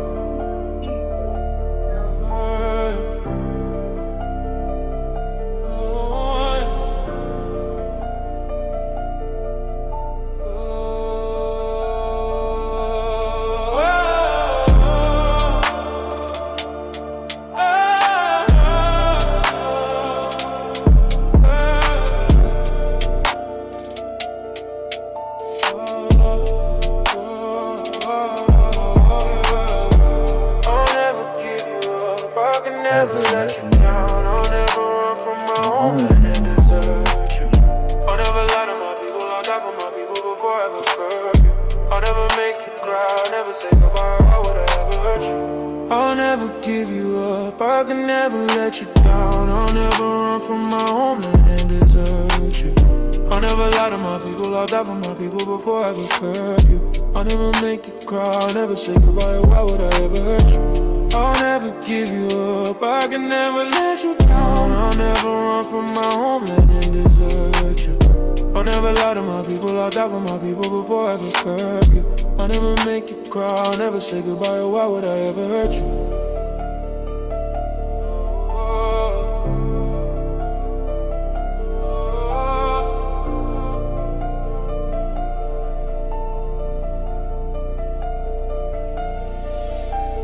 The lineage is in my blood. It's nothing to join. There's no membership. We're FBA. All right, here's a lineage favorite right here. This is the lineage favorite right here. We fight. We really fight. From the Revolutionary War, Civil War, Civil Rights, rights. We fight. We really fight. We fight. We really fight. From the Revolutionary War, Civil War, Civil Rights, it's about rights. We live on our rights. We fight. We really fight. We fight. We really fight. From the Revolutionary War, Civil Rights, it's about rights. We live on our rights. We fight. We really fight. If it's all love, then why did they ask for a war? If it's all love, then why isn't it love you're asking for? If it's all love, then why aren't you practicing it more and more? If it's all love, then we're asking you act like it more and more. We fight, we really fight. From the Revolutionary War, Civil Rights was about rights. We're living our rights. We fight, we really fight. We fight. We really fight. From the Revolutionary War, Civil Rights was about rights. We're living our rights. We fight. We really fight. If it's all love, then why did they ask for a war? If it's all love, then why isn't it love you're asking for? If it's all love, then why aren't you practicing it more and more? If it's all love, then we're asking you act like it more and more. If it's all love, then why did I ask for a war? If it's all love, then why isn't it love you're asking for? If it's all love, then why aren't you practicing it more and more? If it's all love, then we're asking you act like it more and more.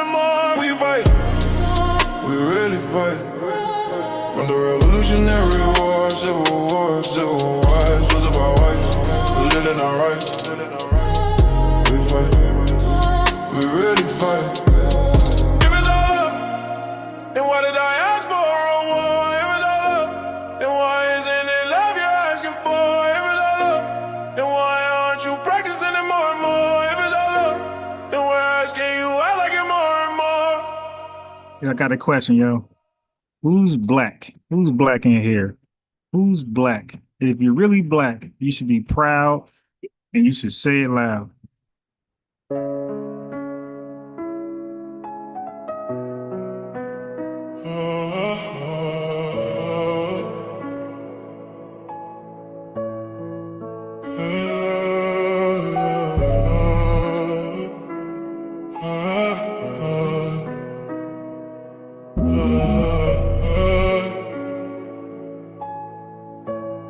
Say it loud, I'm black and I'm proud.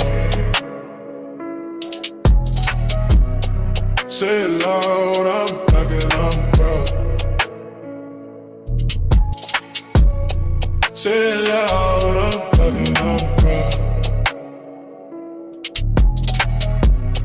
Say it loud, I'm black and I'm proud.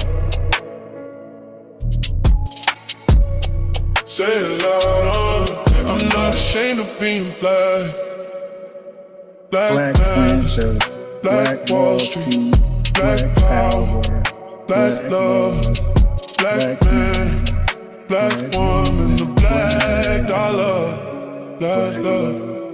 I'm not African, I've never been to Africa, I'm never gone to Africa, no ancestor from Africa, we're Black American, but don't forget the foundation of. Say it loud, I'm black and I'm proud. Say it loud, I'm black and I'm proud. Say it loud, I'm black and I'm proud. Say it loud, I'm black and I'm proud. Say it loud, I'm black and I'm proud.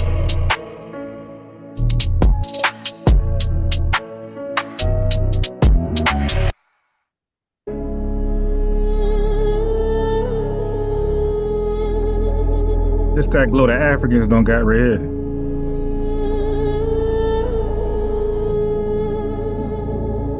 Y'all like the way we go, right there, right there. Never disrespect the lineage. I swear we can really be a worst nightmare. Say our name, say our name, say our name, and we're right there, right there. We'll pull up on you. It's our name, we pull up. Right there.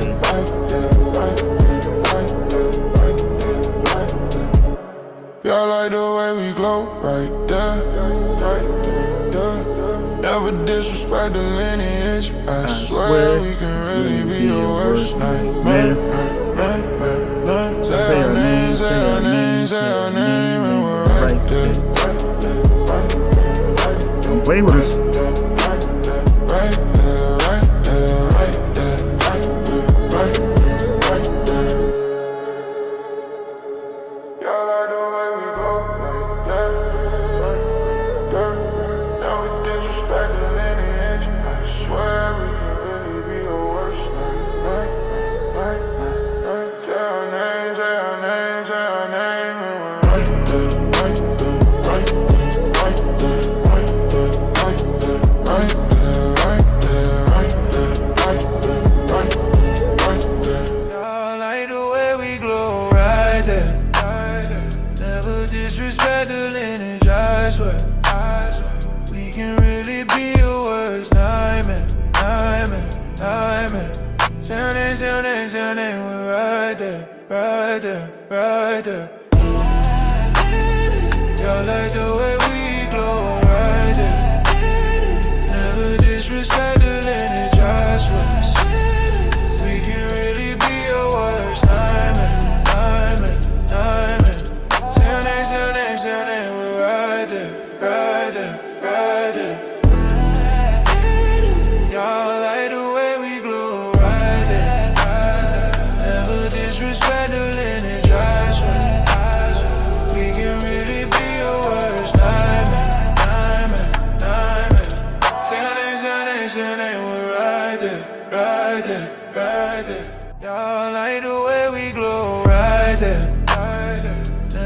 disrespect the lineage, I swear.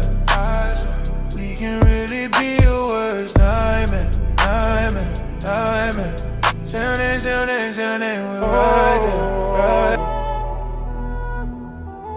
there, Here goes another lineage favorite right here.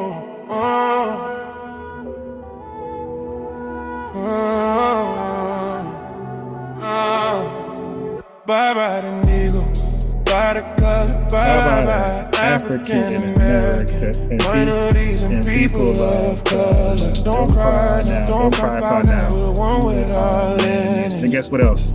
And one with each other. Bye bye the Negro, bye the color, bye the African American, minorities and people of color. Don't cry now, don't cry now. We're one with our lineage. And one with each other. Black represents the lineage. Black represents experience. Black power, Black Panthers, Black Wall Street, Black man, Black woman, Black family, Black banks, Black millionaires, Black history. Black represents the lineage. Black represents experience. Black power, Black Panthers, Black Wall Street, Black man, Black woman, Black family, Black banks, Black millionaires, Black history. Bye bye the Negro, bye the color, bye the African American, minorities and people of color. Don't cry now, don't cry foul now. We're one with our lineage and one with each other.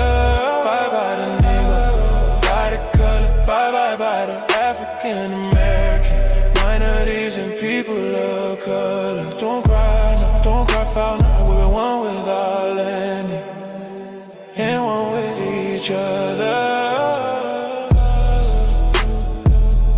Oh, the vocals are AI vocals. But it's hard to get the vocals. That part is hard.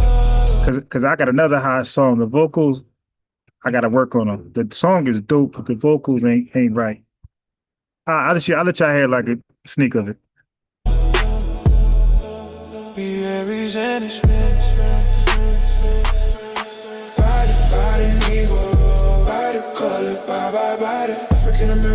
This is it right here. Don't cry now, don't cry foul now. That we're one with our lineage and one with each other. Alright, hold on. Computer, let me get rid of these tabs. Hold on. Computer freezing and shit. Hold on. BUSSY Smalls, Sister Sarah Setti, all these clowns. All right, so this song right here, I'm working on the vocals. The vocals they ain't right.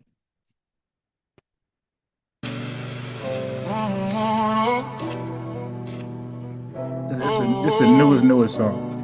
We built this country. We built this country on strength and soul. We built this country. We built this country on strength and soul. We built this country. We built this country on strength and soul. And we built this country together. Standing strong and fearless forever. Nothing's gonna stop us now. And if this world runs out of tethers, we'll still fight together. Nothing's gonna stop us. Nothing's gonna stop us, no. Yeah, this go hard right here though. Once I fix the vocals.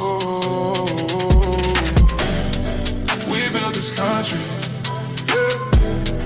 We built this country on strength and soul. We built this country, yeah.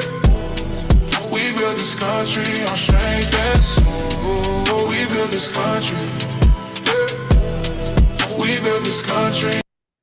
So the theme behind the song, if y'all can hear it, we built this country. No, we built this city on rock and roll. That's where I got the theme from. All right. So there's actually two songs of that same artist combined. So we built this city on rock and roll. I say we built this country on strength and soul. So y'all can kind of hear a lot of my songs. You can hear like where I got it from. We built this country. Yeah. We built this country on strength and soul. And we built this country together, standing strong and on business forever. Nothing's gonna stop us now, and if this world runs out of tethers, we'll still fight together. So he got a song called "Nothing's Gonna Stop Us Now." You see the lyrics combined. Nothing's gonna stop us. Nothing's gonna stop us now. Oh, oh, oh, oh. We built this country, yeah. We built this country, we built this country, yeah. We built this country, yeah. We built this country, we built this country. Yeah. I used to make songs back in the day. We built this country. Throw this on the mixtape when you drop it. All right, we built this country on strength and soul. I used to do this a long time ago, but never serious. Always messing around. Now I actually could rap. That's what makes it look easier for me. We built this country on strength and soul. We built this country. We built this country on strength and soul.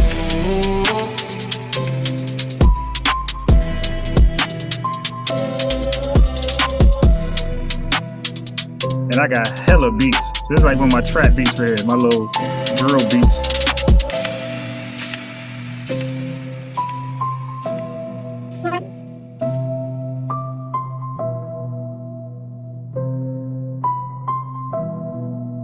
All right. So now we were talking about reparations, right? This song right here is called "Cut the Check." No, no, no. Cut the check, white supremacy in Africa, and make the money to you could pay PayPal, Zelle, Cash App, all that. Make it payable to FBA.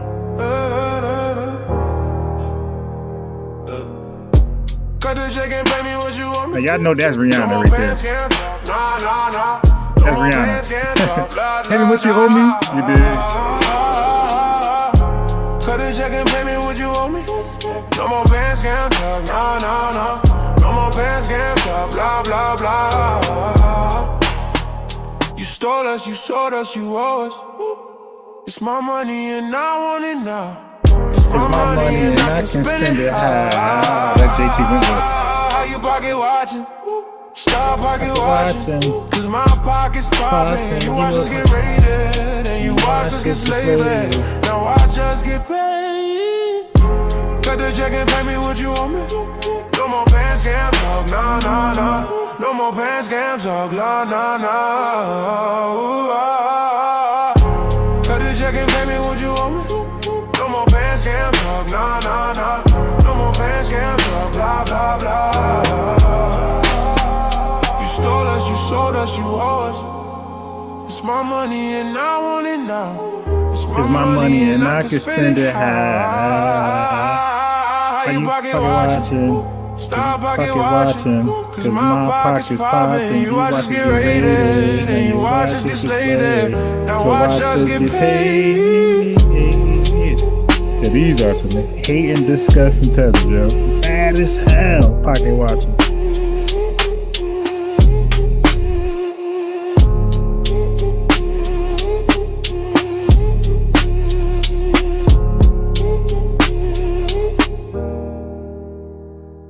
You stole us, you sold us, you owe us reparations. It's my money and I want it now. It's my money and I can spend it how.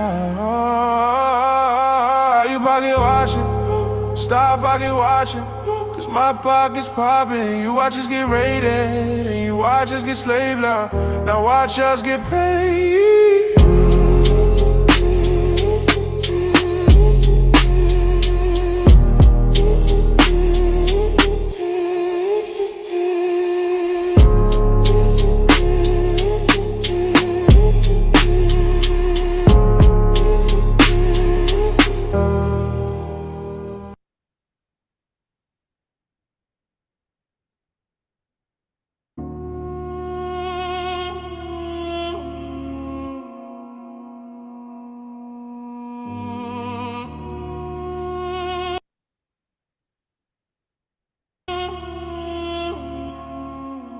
This is called Pledge Allegiance to the Code. I pledge allegiance to the code. That my soul won't rest until I get what's owed. I pledge allegiance to the code. That my soul won't rest until I get what's owed. May Africa reap what they sow. So Africa wants to keep what they sow. No, no, no. You showed us, you told us, bye, bye, bye. You owe us tonight. I ain't forget. I'll fight for my lineage as long as I live. Harriet Tubman, Frederick Douglass, Rosa Parks, Philip Randolph, and Dr. King. I do it for them, I do it for her, I do it. Yeah, if y'all know me, y'all know I'm gonna always throw A. Philip Randolph there. One more time. Yeah. Y'all know I made it when you see that name right there. That's my song, A. Philip Randolph. Rosa Parks, Frederick Douglass, Rosa Parks, Philip Randolph, and Dr. King. I do it for them, I do it for her, I do it for him. We don't flee, we don't flee, we don't flee, we stay. I pledge allegiance to the code. That my soul won't rest until I get what's owed. I pledge allegiance to the code. That my soul won't the next song is going to be The Code is the Leader. Then we're almost done. I pledge allegiance to the code. That my soul won't rest until I get what's owed. I pledge allegiance to the code. That my soul won't rest until I get what's owed. May Africa reap what they sow. So Africa wants to keep what they sow. No, no, no. You sold us, you told us, bye, bye, bye. You owe us and I ain't forget. I'll fight for my lineage as long as I live. Harriet Tubman, Freddie Douglass, Rosa Parks, Philip Randolph, and Dr. King. I do it for them, I do it for her, I do it for him.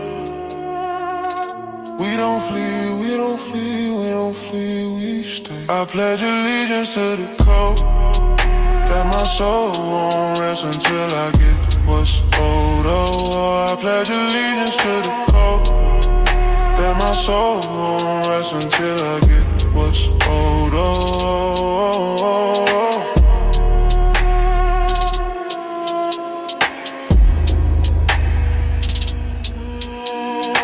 This next song is called The Code is the Leader. This is what they all mad. They mad that we don't have a leader. It's the code. It's the lineage. The lineage is based. All right, so this one right here is up-tempo song. Okay, it's called The Code is the Leader. This is what they mad at. We don't have an Abraham Ture, one person to target and assassinate, and the whole agenda is gone. They mad as hell we don't have that issue. Reparations are like, you don't hear us running around here. We must protect Tariq Nasheed. That's when you have a leader. When you start talking like that, you got a leader. Reparations are lineage based. Not your image or race. No different than African, so you can keep your African and run somewhere else with your marathon. Laugh now, cry later. We gonna laugh when you cry together. Alligator Alcatraz. There's no soul leader. The code is the leader. There's no soul. This one is hard. The code is the leader. Subscribe to FBA News and Updates. Yeah, yeah. Subscribe to FBA News and Updates. Yeah, yeah, yeah. I heard tethers flock together. So if you hit one with a rock, then they'll drop together. Why cosplay? Accept your own and be yourself. When you're left alone, you can feed yourself. There's no soul leader. The code is the leader. There's no soul leader. The code is the leader. There's no soul leader. We gatekeeping the culture. From these gate-seeking vultures. Drop the colors so someone gotta hold the line. And somebody gotta hold the signs. No coons, no tethers, no room for white supremacists. We fight, we got it. Mayweather, Mike Tyson. We fight, but they take flight. They got spirit. Delta, US Airlines, messed up hairlines. Alligator Alcatraz. There's no soul leader. Code is the leader. There's no soul leader. Say it with me, family. There's no soul leader. There's no